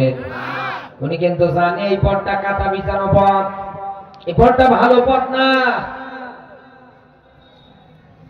ও বাংলার মুসলমান, বিশ্ব নবী জিহাদের ময়দানে রওনা হবে, সাহাবীদেরকে ডাক দিয়ে বলেন, সাহাবীরা যার কাছে যা আছে দিয়ে দাও। হযরত ওমর দিচ্ছেন, হযরত ওসমান দিচ্ছেন সম্পদ, যার যতটুকু অ্যাবিলিটি সে সেভাবেই দিচ্ছেন বিশ্ব নবীকে। সর্বশেষ রাসূল ডাক দিয়ে বলছেন, আমার সাহাবী আবু বকর কই? তাকিয়ে দেখছে আবু বকর একটা পুটলা হাতে নিয়ে চোখ থেকে অশ্রু ঝরাচ্ছে আর কান্দন করছে। নবীজি ডাক দিয়ে বলছেন, আবু বকর এদিকে আসো, দেখি তোমার পোটলায় তুমি কি নিয়ে এসেছো। পোটলা হাতে নেওয়ার পরে যখন ঢাললেন, দেখলেন কয়েক কেজি গম আর কয়েকটা দিরহাম হবে। নবীজি ডাক দিয়ে বললেন, তোমরা সবাই মিলে যেভাবে দান করেছো, তোমাদের দানের তুলনায় আবু বকরের দান আমার আল্লাহর কাছে বেশি মর্যাদাপূর্ণ। সাহাবীরা ডাক দিয়ে বলছে, হুজুর আমরা এত দিলাম অত দিলাম। বিশ্ব নবী ডাক দিয়ে বলছেন, ওমর দিয়েছে কত? বাড়ি রেখে এসেছে কত? বলে অর্ধেক। অর্ধেক বাসায়। হযরত ওসমান কত এনেছে? বলে অর্ধেক। সবাই এরকম করে বলছে, কিছু না কিছু বাড়ি রেখে এসেছে। সর্বশেষ বিশ্ব নবী ডাক দিয়ে বলছে, আবু বকর কত এনেছো আর কত রেখে এসেছো? হযরত আবু বকর ডাক দিয়ে বলছে, আমার আল্লাহ আমাকে যাবতীয় সম্পদ বলতে যা দিয়েছিল আমি সব নিয়ে এসেছি। আমার বাড়িতে আমি আল্লাহ ও তার রাসূলকে রেখে এসেছি। এই পৃথিবীতে দ্বীনকে বিজয়ী করার জন্য, কোরআনের রাষ্ট্র গঠনের জন্য আল্লাহর রাস্তায় সম্পদ আপনাকে খরচ করা লাগবে, বিলানো লাগবে। অসহায় মানুষদের অধিকার ফেরানোর জন্য বিলানো লাগবে। কথা বলে না কেন? কোরআনে যত জায়গায় নামাজ, তত জায়গায় যাকাত। এটা যদি ইসলামী রাষ্ট্র হতো, তাহলে দেশে যাকাতের একটা নির্ধারিত ফান্ড থাকতো। আর সূরা তাওবার আয়াতে যাকাতের আমার আল্লাহ 8টা খাত বর্ণনা করেছে। এই জায়গায় তোমরা তোমাদের সম্পদের যাকাত দিবা। মনে করেন এই লোকটা হেডকোয়ার্টারে চাকরি পেয়েছে, এইটা যাকাত ফান্ডেড। 64টা জেলা থেকে যাকাতের টাকা পয়সা কালেকশন হচ্ছে। মনে করেন 50 লক্ষ টাকা উঠেছে এবার যাকাত। সাপোজ এক্সাম্পল, এই পৃথিবীতে যাকাত দেওয়ার সিস্টেমটা আমরা অনেকে উল্টাপাল্টা করে ফেলেছি। কেউ শাড়ির নামে মশারি কিনে এনে দেয়। কথা বলে না কেন? আরে ভাই, আপনি যাকে যাকাত দেবেন নির্দিষ্ট করে একটা ব্যক্তিকেই দেন, যেন উনি আপনার এই যাকাতের টাকা পাওয়ার পরে আর কারো কাছে গিয়ে হাত না পাতে, উনি যেন কিছু করে খেতে পারে। ইনি উদ্যোগ নিলেন, ইনি যেহেতু প্রধান দায়িত্ব পেয়েছেন, উনি করেন যে বছরে 64টা জেলা থেকে যেহেতু 50 লাখ টাকা আমরা 25 জন যুবককে আনুষ্ঠানিক ভাবে দেব। এই 2 লাখ করে টাকা নাও, যে কোনো দিক দিয়ে ব্যবসা করে খাও। খবরদার টাকা দিয়ে নেশা করতে পারবা না। এই টাকা দিয়ে তোমরা মাদকের কোনো ব্যবসা করতে পারবা না, অবৈধ কোনো কিছু চলবে না। তোমরা এই টাকাগুলো নাও আর নিজেরা প্রতিষ্ঠিত হও। কেউ ব্যবসার মাধ্যমে হও, কেউ ভ্যান কেন, কেউ রিক্সা কেন, যার যেভাবে মন চাচ্ছে ওইভাবেই চলো, কিন্তু খারাপ কাজে ব্যয় করা যাবে না। ও বন্ধু, 1 বছরের যাকাতের টাকা দিয়ে 25টা যুবককে যদি এরকম করে আমরা দাঁড় করাতে পারতাম সমাজে, তাহলে নেশা মুক্ত হতো 25টা যুবক, কথা বলেন। এদের পেট, এরা বিয়ে করার পরে এদের বউয়ের পেট থেকে সন্তানাদি যারা আসতো কোনদিন এরা এদেরকে নেশা করতে দিত না, কথা বলে। যেতে ইসলাম তো শান্তির ধর্ম, আমাকে যে বেকার থেকে 2 লাখ টাকা দিয়ে প্রতিষ্ঠিত করেছে, জীবন যাবে তাও ইসলামের পথ ছাড়বো না।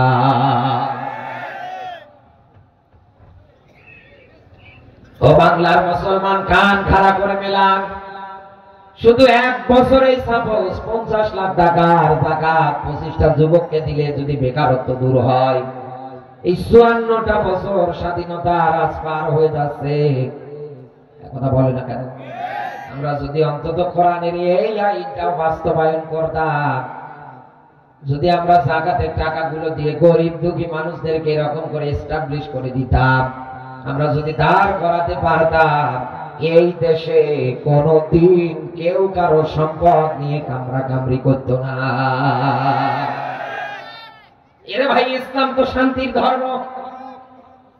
এই পৃথিবীতে ইসলাম তো এসেছে ধনী গরিবের পার্থক্য দূর করতে। এই পৃথিবীতে ইসলাম তো এসেছে, কোরআন তো এসেছে, নবী রাসূলরা তো এসেছে মানুষদেরকে শয়তানের নিয়ম নীতি থেকে ফিরিয়ে নিডিন ক্লিন একজন মানুষ বানাতে। আমার বন্ধুরা খেয়াল করবেন, শুধু আবু বকর না, সাহাবীরা জীবন পর্যন্ত বিলিয়েছে আল্লাহর রাস্তায়, তারা জীবন পর্যন্ত দিতে দেরি করে নাই। হযরত তালহা উহুদের প্রান্তরে যার শরীরে 80টার অধিক তীর বিদ্ধ হয়েছিল, আমার বন্ধুরা এরকম করে করে সাহাবীরা জীবন বিলিয়েছে শুধু জমিনে দিনটাকে বিজয় করার জন্য। এবং আয়াতের দিকে তাকিয়ে কুলিন্না সালাতি ওয়া নুসুকি, আল্লাহ আমার নামাজ, আমার রোজা, আমার হজ, আমার দান, আমার সাদকা, আল্লাহ তোমার পথে আন্দোলন, তোমার পথে মিছিল, আমার রাজনীতি, আমার সংগঠন, আমার নেতা, আমি যা কিছু করছি সব তোমার রাস্তায় বিলিয়ে দিলাম। আপনি তো এটা শুধু কোরবানির সময় বলেন, অন্য টাইমে তো বলেন না, কথা বলেন। আন্দাজে একটা গরু নিয়ে এসে গলায় ছুরি চালিয়ে মেরে ফেলছেন। ও বাংলার মুসলমান, এই পৃথিবীতে কোরবানির সময় আপনি রাজি হয়ে যাচ্ছেন, গরুর গলায় ছুরি চালিয়ে সুন্দর ভাবে বলে দিচ্ছেন কুলিন্না সলাতি ওয়া নুসুকি, আল্লাহ আমার নামাজ, আমার কোরবানি, আমার হজ, মানে সুবিধাবাদ আর জিন্দাবাদ এর পরিচয় দিয়ে একটা পশুকে হত্যা করে শুধু গোশত খাওয়ার ধান্দায় দিচ্ছেন। অথচ এই দুনিয়ার সমাজনীতিটা আল্লাহর জন্য করতে পারেন না, এ দুনিয়ার রাজনীতিটা ইসলামের নিয়ম নীতি দিয়ে করতে পারেন না। আগামীতে সংসদ চলুক, বিচার বিভাগ চলুক, প্রত্যেকটা সেক্টর চলুক, কোরআন দিয়ে আপনি এ চিন্তা মাথায় আনেনি না, তো তুমি কেমন মুসলমান? খাবারের পরে মিষ্টি খাওয়া সুন্নাত, মিছক করা সুন্নাত, ভালোই তো আমল আপনি জানেন, এগুলোতে আপনার তো কোনো অসুবিধা হয় না, কথা বলে না কেন? এই পৃথিবীর ময়দানে দিনের জন্য, দিন প্রতিষ্ঠার জন্য হাতে তরবারি উঠিয়ে লড়াই সংগ্রাম করাও সুন্নাত। বিশ্বনবীর একজন সাহাবী ছিলেন, সাহাবীদের ত্যাগ দেখেন, অঢল সম্পদ, টাকা পয়সা ছিল, চাচার বাড়িতে লালিত পালিত হচ্ছে। নবীজির দিনের দাওয়াতের কথা শোনার পর পরে মনের মধ্যে আগ্রহ জেগে গিয়েছে যে আমি ইসলাম ধর্ম গ্রহণ করব, লাত মানত উজ্জা এগুলোর পূজা বাদ দিয়ে দেব, এগুলো আর আমি করব না। ও বাংলার মুসলমান, আত্মত্যাগ তারা যে কায়দায় করেছে আপনি পারবেন না। বুখারীর হাদিস এটা, ওনার নাম হচ্ছে ব্যাখ্যা এসেছে ইতিহাসে, ওনার নাম আব্দুল্লাহ জুলবাসানাইন। বিশ্ব নবীর হাতে কালমা পড়ে মুসলমান হওয়ার পরে চাচার অঢল সম্পদ টাকা পয়সা পেয়েছিল, সব কেড়ে নিলেন। এমনকি পরনে যে লুঙ্গিটা পরেছিল ওইটাও কেড়ে নিলেন। একেবারে উলঙ্গ মানুষ। অপরাধ কি? শুধু এতটুকু ডাক দিয়ে বলেছে, চাচা মোহাম্মদকে কেমন মনে হয়? বলে ভালো মানুষ। বলে তাহলে কি তার প্রতি ঈমান আনা যায় না? বলে খবরদার, সারা জীবন বাপ দাদার ধর্ম মেনেছি, সারা জীবন আমরা এই করলাম, আবার নতুন করে আমরা তার ধর্ম মেনে নেব, এটা মানা যায় না। এই পয়েন্ট আকারে বলছি। ৫৪ বছর হচ্ছে এই দেশটায়। এখন আলেমরা ময়দান থেকে ডাক দিচ্ছে, ভাই আসেন না হিংসা বিদ্বেষ বলে আল কোরআনের সমাজ গড়ি।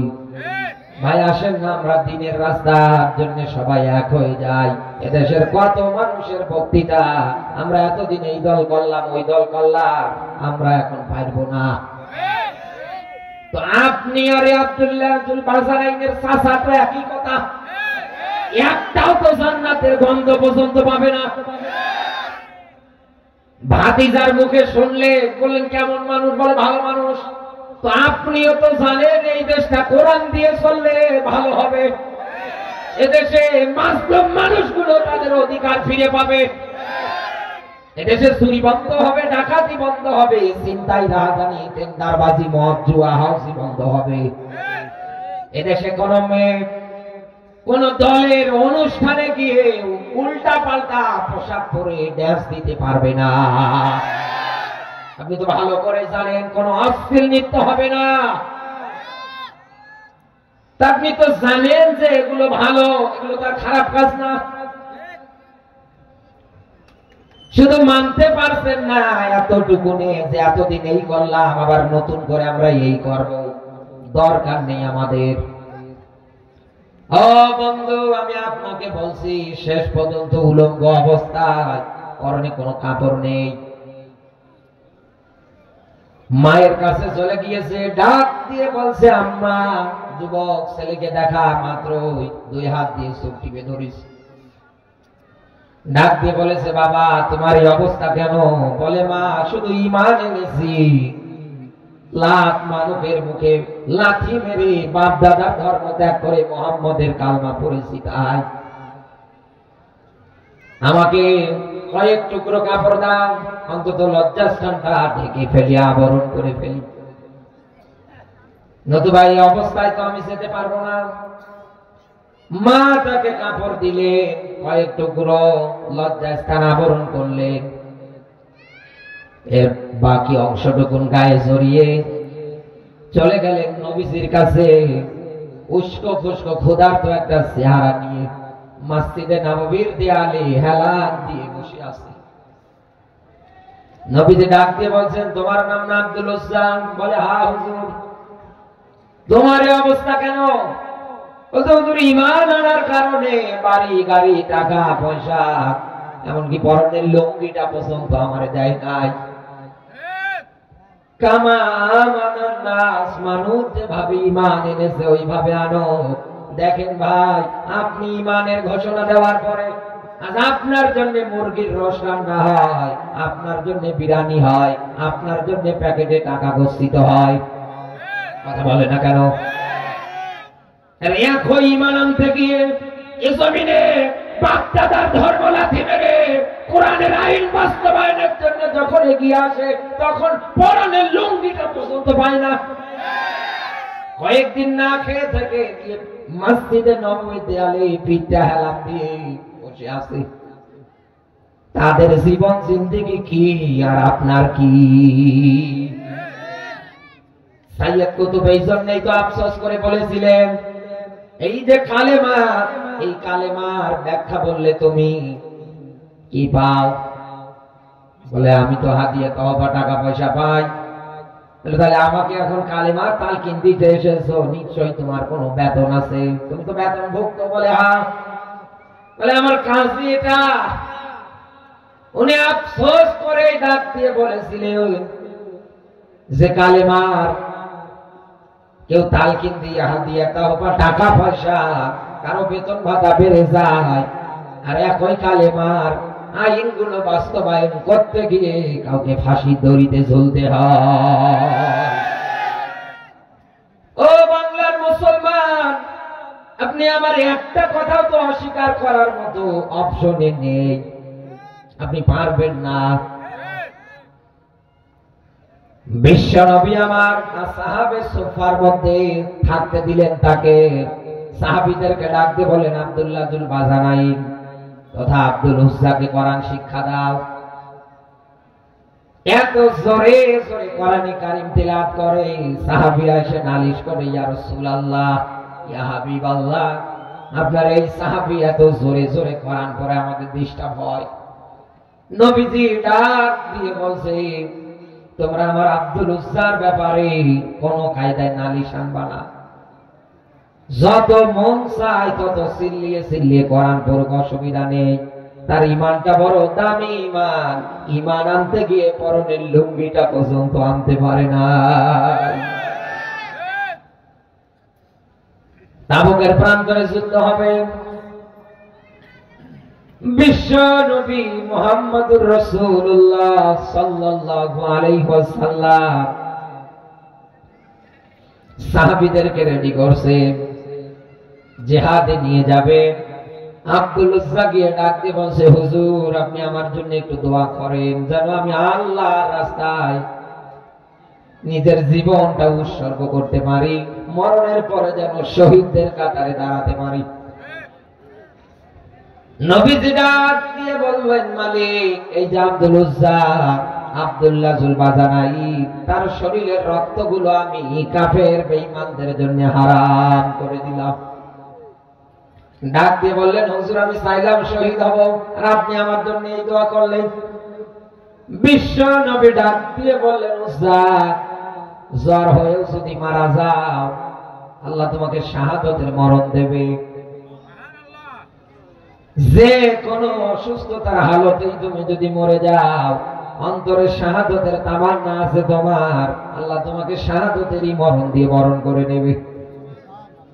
বাইহাকির হাদিস বলছি, দুনিয়ায় যারা মুসলমান পরিচয় দেওয়ার পরে এই দুনিয়ায় অন্তঃকরণে শাহাদাতের তামান্না এই আব্দুল্লাহ জুল বাজানাইনের মতো আনেন না, যাদের অন্তঃকরণে দিন প্রতিষ্ঠার স্বপ্ন আসে না, এটার মাধ্যমে শহীদি মৃত্যু যারা চায় না, এরা যদি মরে যায় রাসূল বলেন ওরা মুনাফিক হয়ে মরবে। এই হাদিস তো আপনার বাপের খাওয়া নেই, উল্টানো। আলেম যারা আছে জিজ্ঞাসা করে,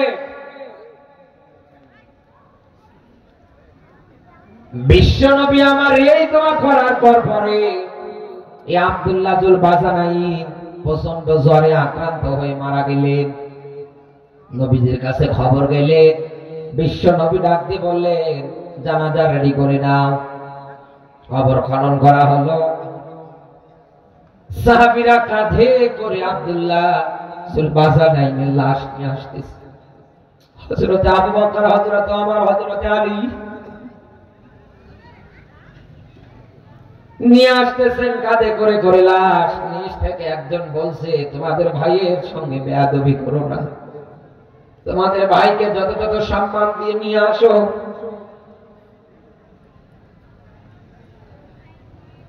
আস্তে করে যখন খবরের মধ্যে শায়িত করে দিলেন, ও বন্ধু দেওয়ার পর পরে দোয়া করলেন, আল্লাহ আমি তার উপরে রাজি ছিলাম, তার উপরে খুশি ছিলাম, তুমিও তার উপরে রাজি থেকো, খুশি থাকো। যারা লাশ কাঁধে করে বহন করে এনেছিলেন তারা সাধারণ কেউ নয়, তারা হলেন সাইয়্যিদুনা আবু বকর, হযরত ওমর, যিনি বাতি ধরেছিলেন তিনি হযরত আলী। আর খবরে নিজে তিনি লাশটা রেখেছিলেন, তিনি আর কেউ নয়, তিনি আখিরি জামানার পয়গম্বর বিশ্ব নবী মুহাম্মদুর রাসূলুল্লাহ। ও বন্ধু আমার, তারা আল্লাহর রাস্তায় সচ্ছল থাক আর অসচ্ছল থাক, যে অবস্থায় তারা থেকেছে, জান পর্যন্ত বিলিয়েছে। কথা বলে না কেন? ইমানের পথে টিকে থাকতে গিয়ে নিজের এইরকম আত্মত্যাগ, এইরকম স্যাক্রিফাইস তারা করেছে। অথচ আজ আপনি এ কথাগুলো বললে রাজনীতির গন্ধ খুঁজে ফেলা, এ কথাগুলো বললে আপনার রাগ হয়, আপনার মন খারাপ হয়। বিশ্বাস করেন বন্ধু, আপনি রাগ করবেন না। কোরআনের আয়াত আপনি উল্টাতেও পারবেন না। রাত গভীর হয়ে যাচ্ছে, ইমানদারের দ্বিতীয় নাম্বার কোয়ালিফিকেশন আমার আল্লাহ যেটা দিয়েছে সেটা হচ্ছে এই দুনিয়ায় তারা নিজের রাগটা কন্ট্রোল করবে। যে কোনো কাজে তারা ধৈর্য হারা হবে না, রেগে গেলে সাথে সাথে নিজের রাগটা নিয়ন্ত্রণ করবে। হযরতে আলী জিহাদের ময়দানে তরবারি চালাচ্ছিলেন, তরবারি চালাতে চালাতে কাফেরকে একেবারে মাটির মধ্যে ফালিয়ে দিয়েছেন, তরবারি উঁচু করেছেন মেরে দেবে। এমন টাইমে তরবারির ওই নিচ থেকে হযরতে আলীর মুখ মোবারক উদ্দেশ্য করে কাফের থুতু নিক্ষেপ করেছে। সঙ্গে সঙ্গে হযরতে আলী তরবারি ছেড়ে দিলেন, সাইডে গিয়ে দাঁড়ালেন। লোকটা অবাক হয়ে গেলেন, এ কোন মানুষ? আমাকে মারার জন্য, কতল করার জন্য এত চেষ্টা করলো, অথচ সুযোগ পেয়েও আমার আর হত্যা করে না। ডাক দিয়ে বলছে, ভাই আলী, তোমার তো এখন সুযোগ আমারে হত্যা করার, তুমি কেন করো না? বলছে, দেখো, এতক্ষণ যাবত আমি তোমার বিরুদ্ধে সোচ্চার হয়েছিলাম, অস্ত্র ধরেছিলাম। আমি আল্লাহ তার রাসূলের জন্য এই দুনিয়ায় তোমার সঙ্গে লড়াই করতেছিলাম। এটা করতে গিয়ে যখন তুমি আমার মুখে থুথু মেরেছো, আমিও তো একজন মানুষ, আমার নিজেরও তো কিছু আছে। যখন এই থুতু মেরেছো, পার্সোনাল আমার একটা রাগ তৈরি হয়ে গিয়েছে। তাৎক্ষণিক আমার মনে পড়েছে, এ দুনিয়ায় যারা ইমানদার তারা তাদের নিজের রাগটাকে কন্ট্রোল করবে, তারা রেগে ধৈর্য হারা হবে না। কথা বলে না? এখন আমি যদি তোমার মেরে ফেলি, হত্যা করে ফেলি, না জানি কিয়ামতের দিন আমার আল্লাহর কাছে জবাব দেওয়া লাগে কিনা। লোকটা বলছে, এইরকম ধর্ম, এইরকম আদর্শ, সুযোগ পাওয়ার পরে শুধু নিজের রাগ তৈরি হয়ে গিয়েছে পার্সোনাল, এই জন্যই তুমি হত্যা পছন্দ করলে না। কিসের বাপ দাদার ধর্ম আমার, লাঠি মারিও সবে, আমারে তাড়াতাড়ি করে আপনার ধর্মে দাখিল করে নেয়। বন্ধু, দুনিয়া ইসলাম তো, এই দুনিয়ার ময়দানে ইসলাম তো রাগারাগি করে প্রতিষ্ঠিত হয় না। ইসলামের দাওয়াতের প্রসারণা, ইসলামের দাওয়াতের নিয়ম নীতি অন্তরের আত্মার ভালোবাসার বন্ধন থেকে তৈরি হয়েছে। দুনিয়ায় কারোর সঙ্গে যদি আমার বন্ধুত্ব হয়, আল্লাহর জন্য হবে। কারোর সঙ্গে যদি ঘৃণা হয়, কারোর সঙ্গে যদি মনোমালিন্য হয়, সেটাও হবে কার জন্যে? বিশ্ব নবীও তো 3 দিনের ক্ষুধার্ত মানুষ। ইহুদির বাগানে গিয়ে ডাক দিয়ে বলছে, কাজ থাকলে দাও, করে দেই। নবীরা তো ভিক্ষা করে খায় নাই, কারণ তাদের জন্য মানুষের দ্বারে দ্বারে হাত পেতে ভিক্ষা বৃত্তি করা যায় ছিল না। এই জন্য তারা কাজ করেছেন, খেটে খেয়েছেন। জবাব দিয়ে বলেছেন, দুনিয়ায় যারা খেটে খায়, কাজ করে খায়, ওরা আল্লাহর বন্ধু। আজ আপনার কোনো কাজ নেই, আপনি কি মনে করেন? ইন্নী জাইলুন ফিল আরদি খলিফা, আল্লাহ তো মানুষ প্রতিনিধি জমিনে পাঠিয়েছে। আজ আপনি জমিন ছেড়ে দিয়ে খানকা বানিয়ে পীর সাহেবের ভূমিকায় আছেন। কথা বলেন না কেন? মাঝে মাঝে নিজের ফ্যাক্টরি থেকে একটা করে ফতোয়া ডেলিভারি দিচ্ছেন, অমুক কাফের, তমুক কাফের। মাঝে মাঝে এই মাসলুম একটা সংগঠনকে নিয়ে আপনি উল্টা পাল্টা বকাবকি করেন, অথচ আপনি জমিনে নেই। এই কথা বলে, আমি নাম ধরেই বলতে পারবো, এরকম কয়েকজন আছে। ব্রাহ্মণবাড়িয়ার বাউল তাহেরি আস্থানা বানিয়েছে, এমন কায়দায় জিকির করে যেটা কোরআনে নেই, হাদিসে নেই, ইসলামের ইতিহাসে নেই। কোন সাহাবীরা করেছে উনি দেখাতে পর্যন্ত পারবে না। বিশ্ব নবীর ইন্তেকালের পরে নবীজির একজন সাহাবী নাম তার আবু তুফাইল, এ দুনিয়ায় 90 বছর হায়াত পেয়েছিলেন। ইনি তো বেঁচে ছিলেন, তার জীবনী পড়ে দেখেন, উনি তো একটাও করে না। আরে এরা পেল কোন জায়গায়? আল্লাহ বলেন আমি জমিনে পাঠালাম, কেন? এই জমিন যেন দুর্নীতি মুক্ত হয়, এই জমিন যেন সুদ মুক্ত হয়, এই জমিন যেন অন্যায় অবিচার জুলুম নির্যাতন মুক্ত একটা জমিন হয়। হওয়ার পরে এই জমিনের ময়দানে নামাজের আইন যেন বাস্তবায়ন হয়। আজান হলে যেন মানুষ পিপিলিকার মতো মসজিদে দৌড়ায়।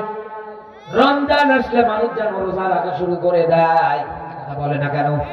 এই জমিনে যেন সৎ কাজের আদেশ হয়, অসৎ কাজে বাধা হয়।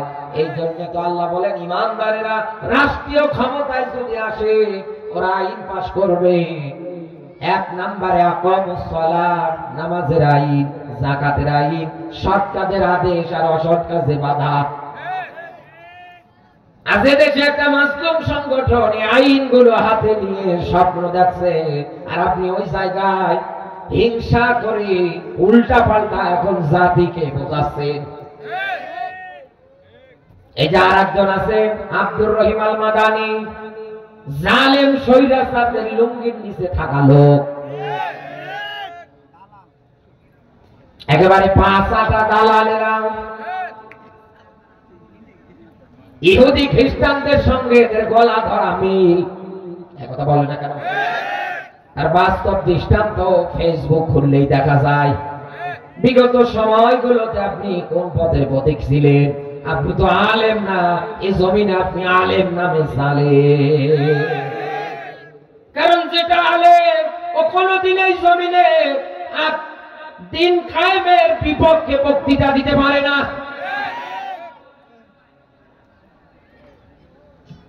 আমার বন্ধুরা, রাত গভীর হয়ে যাচ্ছে, আমি সামারাইজ করতেছি শেষ করার জন্য। এই পৃথিবীতে বিশ্ব নবীর ভালোবাসা আদর্শ দেখে, রাগারাগি করে না, মারামারি করে না। রাসূল যখন বালতি ফেলিয়ে এলেন কূপে ওঠাচ্ছিলেন, হঠাৎ রশিদা ছিঁড়ে বালতিটা পড়ে গিয়েছে। ইহুদি দেখা মাত্র এসে সর মেরেছে। রাসূল হাত নেওয়া মাত্র আদর করতে লাগলেন, চুম্বন করতে লাগলেন। যার গায়ের মধ্যে মশা মাছি পর্যন্ত বসতো না, তাইফে তাকে যে কায়দায় পাথর মেরেছে বর্ণনা করেন, চোখে পানি রাখতে পারবেন না। আর ইনি তো সর মেরে দিলেন। রাসূল হাত ধরে আদর করতে লাগলেন। লোকটা অবাক হয়ে গেলেন, ডাক দিয়ে বললেন, আপনি ব্যথা পেলেন, আমি আমার হাত দিয়ে থাপ্পড় মারলাম, শরীরের শক্তি একত্রিত করে আপনি আমার হাত দিয়ে মালিশ করেন কেন? নবীজি ডাক দিয়ে বলছেন, আমি 3 দিনের না খাওয়া মানুষ, না খেয়ে আমার এই গালের গোশত বসে গিয়েছে, হাড় বের হয়ে গিয়েছে। তুমি আমার গালের মধ্যে মেরেছো, না জানি তোমার এই নরম হাতে ব্যথা পেয়েছো কিনা। এই জন্যই তো আমি তোমার হাত মালিশ করে দিচ্ছি। লোকটা বলছে, কেমন মানুষ, মারলাম আমি আর উনি আমার হাত মালিশ করে। এই পৃথিবীর ময়দানে আপনাকে এই রকম করে রাগটা কন্ট্রোলে রাখা লাগবে, তাহলে এই জমিনে দিনের বিজয় দেখতে পারবেন। অধৈর্য হয়ে যাবেন না। একজন ইসলামের বিরুদ্ধে বললেই বলতে পারে, ইসলামকে নিয়ে উল্টা পাল্টা ধারণা করলেও করতে পারে, আলেমদের অপমান অপদস্থ করলেও করতে পারে। কথা বলে না কেন? আগে বোঝেন মুভমেন্টটা কি বলতে চায়, এরপরে না হয় আপনি আপনার ইমানের জায়গা অনুসারে ইমানের শক্তি দিয়ে প্রতিবাদ করে তোলেন। কিন্তু আগেই ধৈর্যহারা হলে তো হবে না। ভালোবাসা দেখান, আন্তরিকতা দেখান। আপনাকে কেউ গালি দিলেও আপনি হাসি মুখে তাকে সালাম দেন। এটা বলে না কেন? ও বন্ধু, আমি আপনাকেই বলছি, ইমানদারের দ্বিতীয় নাম্বার যেটা ব্যাখ্যা এসেছে, তারা এই দুনিয়ার ময়দানে নিজের রাগটাকে কন্ট্রোল করবে। সে রাজনৈতিক রাগ হোক, প্রতিহিংসা হোক, সেই হোক না কেন। 3 নম্বরে তারা মানুষের প্রতি ক্ষমাশীল হবে, দয়ালু হবে, একে অপরকে ক্ষমা করে দেবে, কারো সমালোচনা কোন জায়গায় গিয়ে করবে না। অথচ বাংলাদেশে এখন এটা সবচাইতে বেশি চলে। 4 নাম্বার কোয়ালিটিতে আমি ইমানদারদের যে ব্যাখ্যাটা পেয়েছি, এইটাই আজ আমাদের সমাজে 100-এ 100। কারণ আজ 100টা মানুষের মধ্যে প্রায় 95টা মানুষ দেখেন এই ক্যাটাগরিতে পড়ছে। আল্লাহ পাক বলেন, ফামাইয়াকফুর বিত্তাগুতি ওয়া ইউমিন বিল্লাহ। বলেন আল্লাহু আকবার। এই পৃথিবীর ময়দানে তাগুতের যত আইন আছে, তুগিয়ান শব্দ মূল থেকে এই তাগুত শব্দটা এসেছে। এই পৃথিবীতে তাগুত মানুষের তৈরি করা আইন, শয়তানের আইন, কথা বলে না কেন, লেলিন কালমাসের আইন। আল্লাহ পাক বলেন, ঈমান তো খাঁটি ওই মানুষটার যে তাগুত অস্বীকার করবে, ছেড়ে দেবে, জীবন যাবে, তাও তাগুতের পক্ষে থাকবে না। এর জন্য মাটি এভাবে কামড়ে ধরবে, হাত দিয়ে টেনে ধরবে, মুষ্টিবদ্ধ করে এই জমিন কামড়ে ধরে টিকে থাকবে, তারপরেও তাগুতের পক্ষে যাবে না। এটা বলে না কেন? এই তাগুতটা আপনাকে ছাড়া লাগবে, এই তাগুতের নিয়ম নীতি মাইনাস করা লাগবে। জবান দিয়ে ঘোষণা হবে, আলালাহুল খুলকাল আম, সৃষ্টি জাত, জমিনে একমাত্র আইন চলবে তার। এই 4টা গুণাবলী আমি বললাম, আপনি হিসাব করে এবার মেলাম তো এই আয়াত অনুসারে ইন কুনতুম মুমিনিন এর তালিকায় আজ আমরা অনেক মানুষ নেই। আপনি বিজয় দেখবেন কেমন করে বলেন। আজ কত মানুষ দেখেন আব্দুল্লাহ ইবনে উবাইয়ের ভূমিকায় আছে। এদেশে মনির কাসেমের মতো মাওলানারা কথা বলে না কেন? খতিবে বাঙ্গাল, এতদিন লোকটাকে ভালো মনে করতাম, লোকটাকে ভালোবাসতাম। কারাগারে যখন গিয়েছিল, অসংখ্য ময়দানে জীবনের রিস্ক নিয়ে ওনার মুক্তির গান গেয়েছিলাম। আমাদের মনে অতটা হিংসা নেই যতটা ওদের মনে হিংসা। কথা বলে না। এদেশ তো এখন উর্বর, একটা গণসভার সৃষ্টি হয়েছে, তৈরি হয়েছে। এই জায়গায় ওরা আব্দুল্লাহ ইবনে উবাইয়ের ভূমিকা পালন করছে। যদি বলেন যে হুজুর কেমনে কেমনে, এবার আমি আপনাকে বলছি মেলান। নবীজি যখন উহুদের ময়দানে সাহাবীদের নিয়ে যাচ্ছিলেন, ওখান থেকে এই আব্দুল্লাহ ইবনে উবাই 300 সাহাবী নিয়ে পলায়ন করেছিলেন। ভেগে পড়লেন, কেটে পড়লেন, লোকজনকে ভুলভাল বোঝালেন, ফসল পেকে গিয়েছে, কাটতে হবে, মেয়ে বড় হয়েছে, বিয়ে দেওয়া লাগবে, এখন যুদ্ধ করার সময় না। কথা বলেন, তোমার যদি কিছু হয়ে যায় তাহলে তোমার পরিবারের কি হবে? উনি এগুলো বোঝাচ্ছেন মানুষদেরকে, এরকম করে বুঝিয়ে বুঝিয়ে 300 মানুষকে নিয়ে ভেগে পড়লেন। ও বন্ধু, এই জায়গায় তুমি আজ এই দেশে টুপিওয়ালাদের এক হওয়ার কথা ছিল, তা বলে না কেন?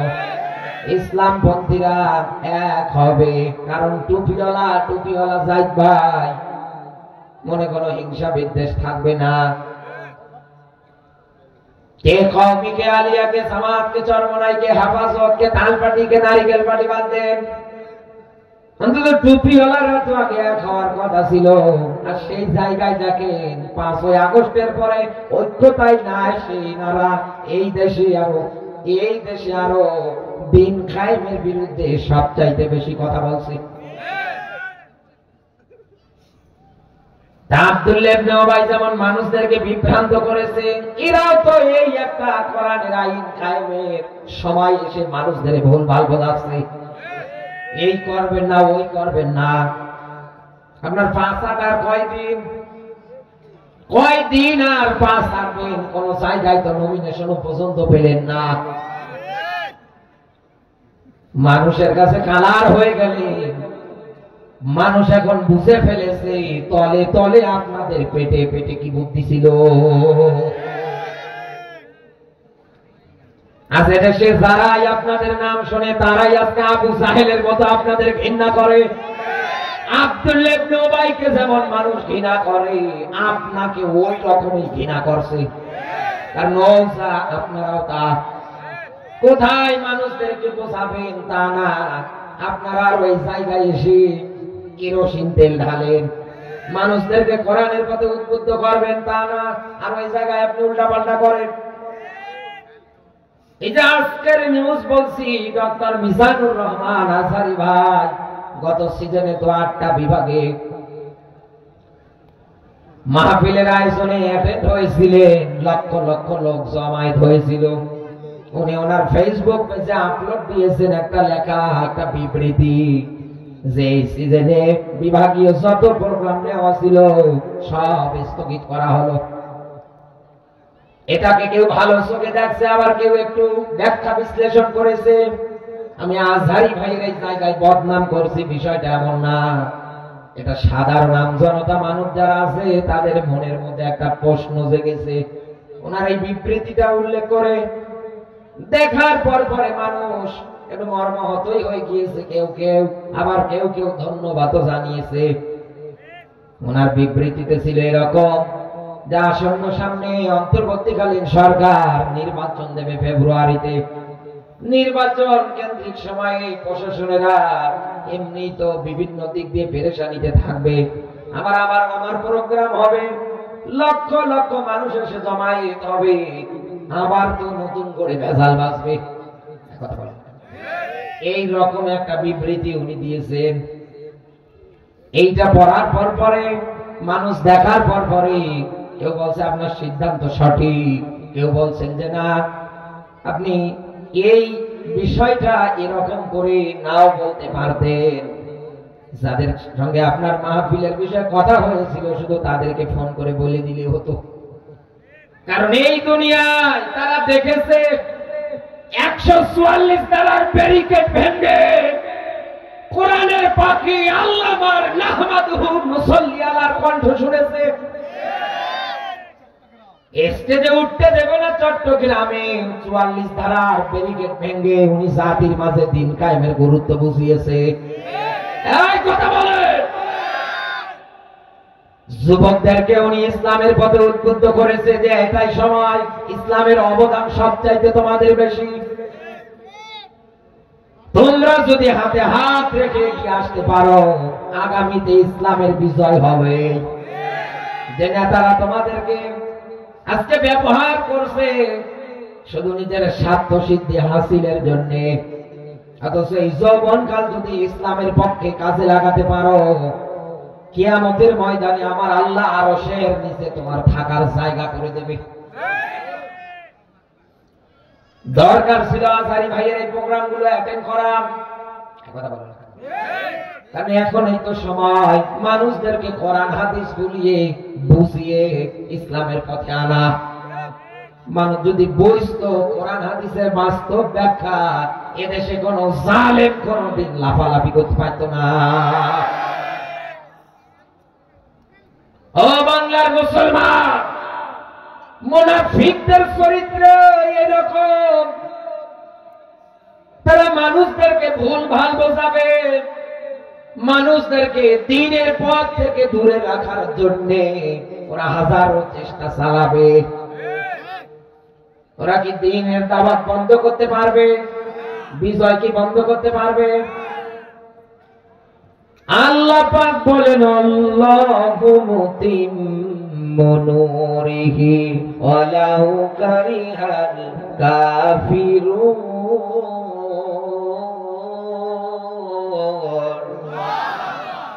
সূরা সাফের 8 নম্বর আয়াতের শেষের দিকে আছে এটা। আল্লাহ পাক বলেন কাফের বেঈমান মুনাফিকরা যতই চাক ইসলামের দাওয়াত, কোরআনের দাওয়াত বন্ধ করবে, আমি আল্লাহ বলছি ওরা মুখের ফোকার দিয়ে কোনোদিন নেভাতে পারবে না। আমি কসম করে বলছি এই জমিনে আমি আমার কোরআন, আমার নূর, আমার আলো প্রতিষ্ঠিত করব, জ্বালাবো। এ ওয়াদা কার? এ ওয়াদা কার? আরো জোরে বলেন কার? জোর হলো না? দুনিয়ার কোন মানুষ যদি বলতো আমরা বিশ্বাস করতাম না। দুনিয়ার কোন মানুষ যদি এই দুনিয়ার ময়দানে বলতো আমরা ওইভাবে বিশ্বাস করতাম না। স্বয়ং আসমান জমিনের মালিক যিনি, তিনি বলেছেন এ জমিনে জ্বলবে এই কোরআন, আইন বাস্তবায়ন হবে, এ জমিনে কোরআনের রাষ্ট্র গঠন হবে। এ কথা কার?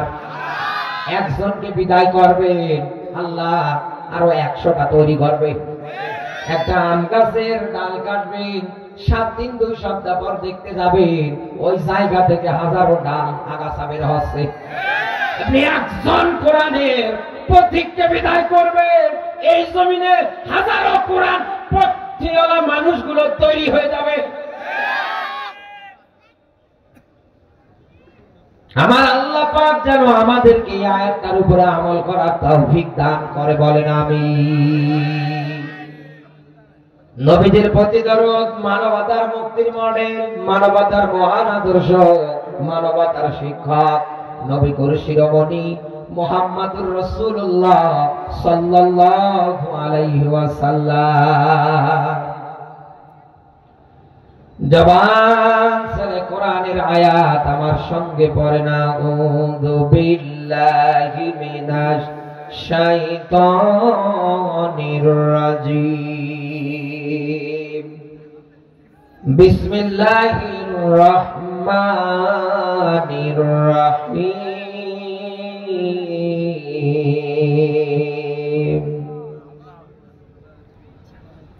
ইয়া আইয়ুহান নাসু উবুদু রাব্বাকুমুল্লাযী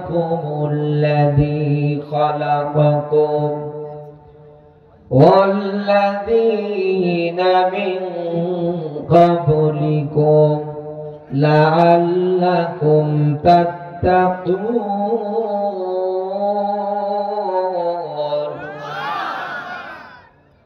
আগামীকাল কেউ যদি জিজ্ঞাসা করে আপনি বলবেন সূরা বাকারা 2 নম্বর সূরা,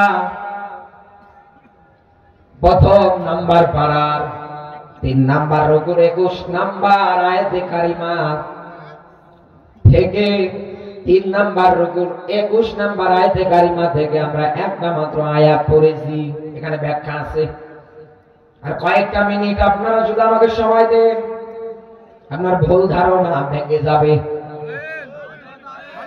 আল্লাহ পাক বলেন ইয়া আইয়ুহান নাস, হে মানুষ সকল। এখানে কি মানুষ একজন না সবাই? আরো জোরে বলেন। শুধু কি এই জামানার মানুষ না, কিয়ামত পর্যন্ত যত মানুষ আসবে সবাই আল্লাহর এই ডাক, এই মেসেজটা শুনতে পারবে। তাই এটার মধ্যে শামিল। আমার আল্লাহ ডাক দিয়ে বলছে, ও মানুষেরা, আমি তোমাদের বলছি উবুদু, পৃথিবীতে আমার ইবাদত করো। কথা কার? কোন জায়গায় দেখবেন আল্লাহ তা'বুদু, আমার ইবাদত করো। আজ এই বাংলাদেশে কত মানুষ ইবাদত বলতে শুধু নামাজ, রোজা, হজ, যাকাত, দান করা, সাদকা করা, সমষ্টিগত এগুলোই বুঝিয়ে নিয়েছে। শুধু এতটুকুই সীমাবদ্ধ রেখেছে।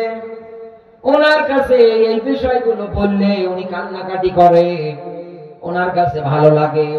এমনকি মসজিদে যে খতিব রেখেছে ওনাকে আগেই বলেছে, হুজুর শুধু নামাজের ওয়াজ করবেন, শুধু যাকাতের ওয়াজ করবেন, শুধু মা বাবার খেদমতের ওয়াজ করবেন। এগুলো আমাদের আনন্দ দেয়, ঈমান বেড়ে যায়।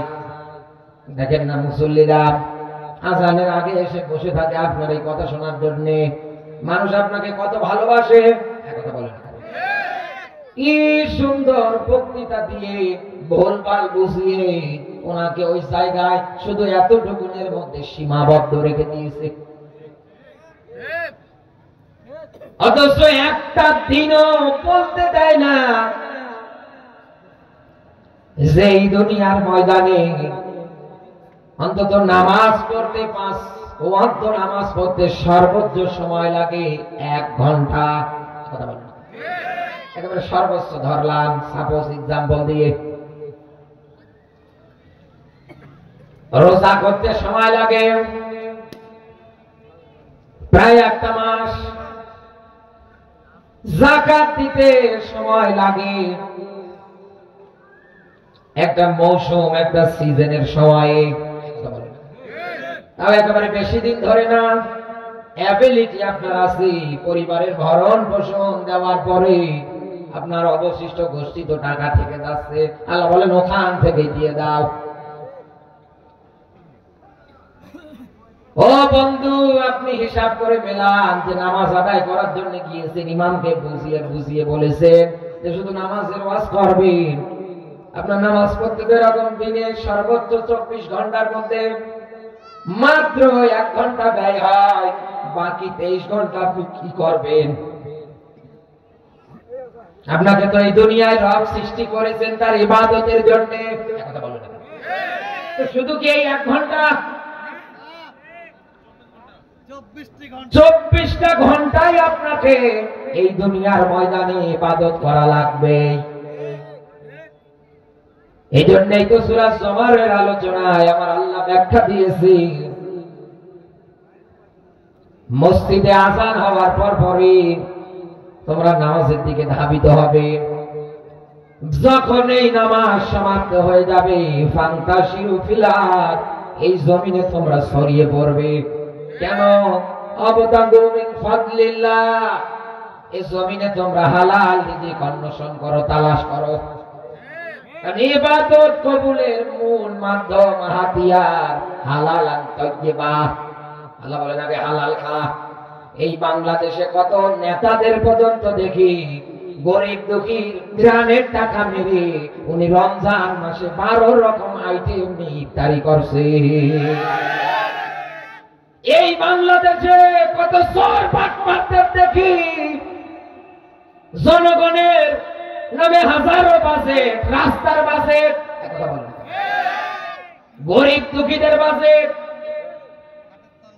হাজারো ত্রাণগুলো আসে নিজের ঘরের খাটের তলে ভর্তি করে রাখে। জনগণের এই হক নষ্ট করে উনি বিশাল বড় আল্লাহর ওলি। জনসমাবেশে তসবিহ হাতে নিয়ে যাচ্ছে, মাথায় টুপি দিয়ে যাচ্ছে, চেহারা দেখলে মনে হয় জান্নাত থেকে পানি এসেছে। এত বড় আল্লাহর ওলি আমাদের এই এলাকায়, অথচ আমরা টের পাচ্ছি না। কি গো, এত আশ্চর্য বিষয়, এত অবাক হওয়ার মতো একটা বিষয়। ও বন্ধু, নামাজ পড়তে সর্বোচ্চ লাগে 1 ঘন্টা, যাকাত দিতে সর্বোচ্চ সময় লাগে এরকম মনে করেন 1 ঘন্টা। রমজানের রোজা করতে যেহেতু 30টা রোজা, 16-17 ঘন্টা না খেয়ে থাকতে হয়, রবের হুকুম। রমজানে দেখা যায় কি আল্লাহকে ভয় করে সূর্য উদয়ের পর থেকে একেবারে সূর্যাস্ত পর্যন্ত মালিককে ভয় করে এই পানি খেলে মাও কিছু বলবে না, বাবার কিছু বলবে না, তারপরেও খায় না। কার ভয়ে? আরো জোরে বলেন। রমজান শব্দটাতে এসেছে রমজ শব্দ থেকে, যার অর্থ জ্বালিয়ে দেওয়া, পুড়িয়ে দেওয়া, ভস্ম করে দেওয়া। বছর ঘুরে ঘুরে আসে জীবনের অপরাধ গুলো জ্বালাতে আর পোড়াতে। এই রমজান পাওয়ার পরেও যারা জীবনের শিক্ষা নিয়ে বাকি জীবনটা, বাকি 365 দিন এই দুনিয়ার ময়দানে আল্লাহর পথে ভালোভাবে কাটাতে পারে না, এই দুনিয়ার ময়দানে ওর রোজাও ওকে বাঁচাতে পারবে না মরণের পরে। রমজানের ট্রেনিং এ তো এটা শিক্ষায় তো এটা যেন আপনি বাকি জীবনটা এইভাবে পার করাতে পারেন। ও বাংলার মুসলমান, তাহলে এই জমিনের ময়দানে আমার আল্লাহর ইবাদত বন্দেগী বলতে আপনি শুধু এতটুকুনে যদি মনে করেন যে এটা 1 ঘন্টায় শেষ, তো বাকি সময় কি করবেন? রাম রাম করবেন। আল্লাহ কি এজন্য পাঠিয়েছে আপনাকে? আপনার কেন রাগ হয় আমার তো বুঝে আসে না। কেন আপনি এই দুনিয়ায় আজ একামতের দিন কোরআন বিজয় আন্দোলনের কথা শুনে রেখে যান? এই জমিনে তো আল্লাহ পাঠালে আপনাকে কাজ তো করা লাগবে, হালাল রিজিক তালাশ করা লাগবে। এই জমিনে আপনি পদে পদে পাটা ফেলবেন, এই পাওটাও ইসলামের পক্ষে ফেলেন। 10 মিনিট হাঁটবেন এই পা দিয়ে, এই পাওটা যেন ইসলামের পক্ষে হাঁটাটা হয়। পোশাকটা গায়ে দিয়েছেন, এটাও ইবাদত, এটা যেন সুন্নাতি তরিকায় হয়। মাথার চুলগুলো কাটছেন, এই চুল কাটাগুলো যেন ইসলামের নিয়ম নীতি অনুসারে হয়।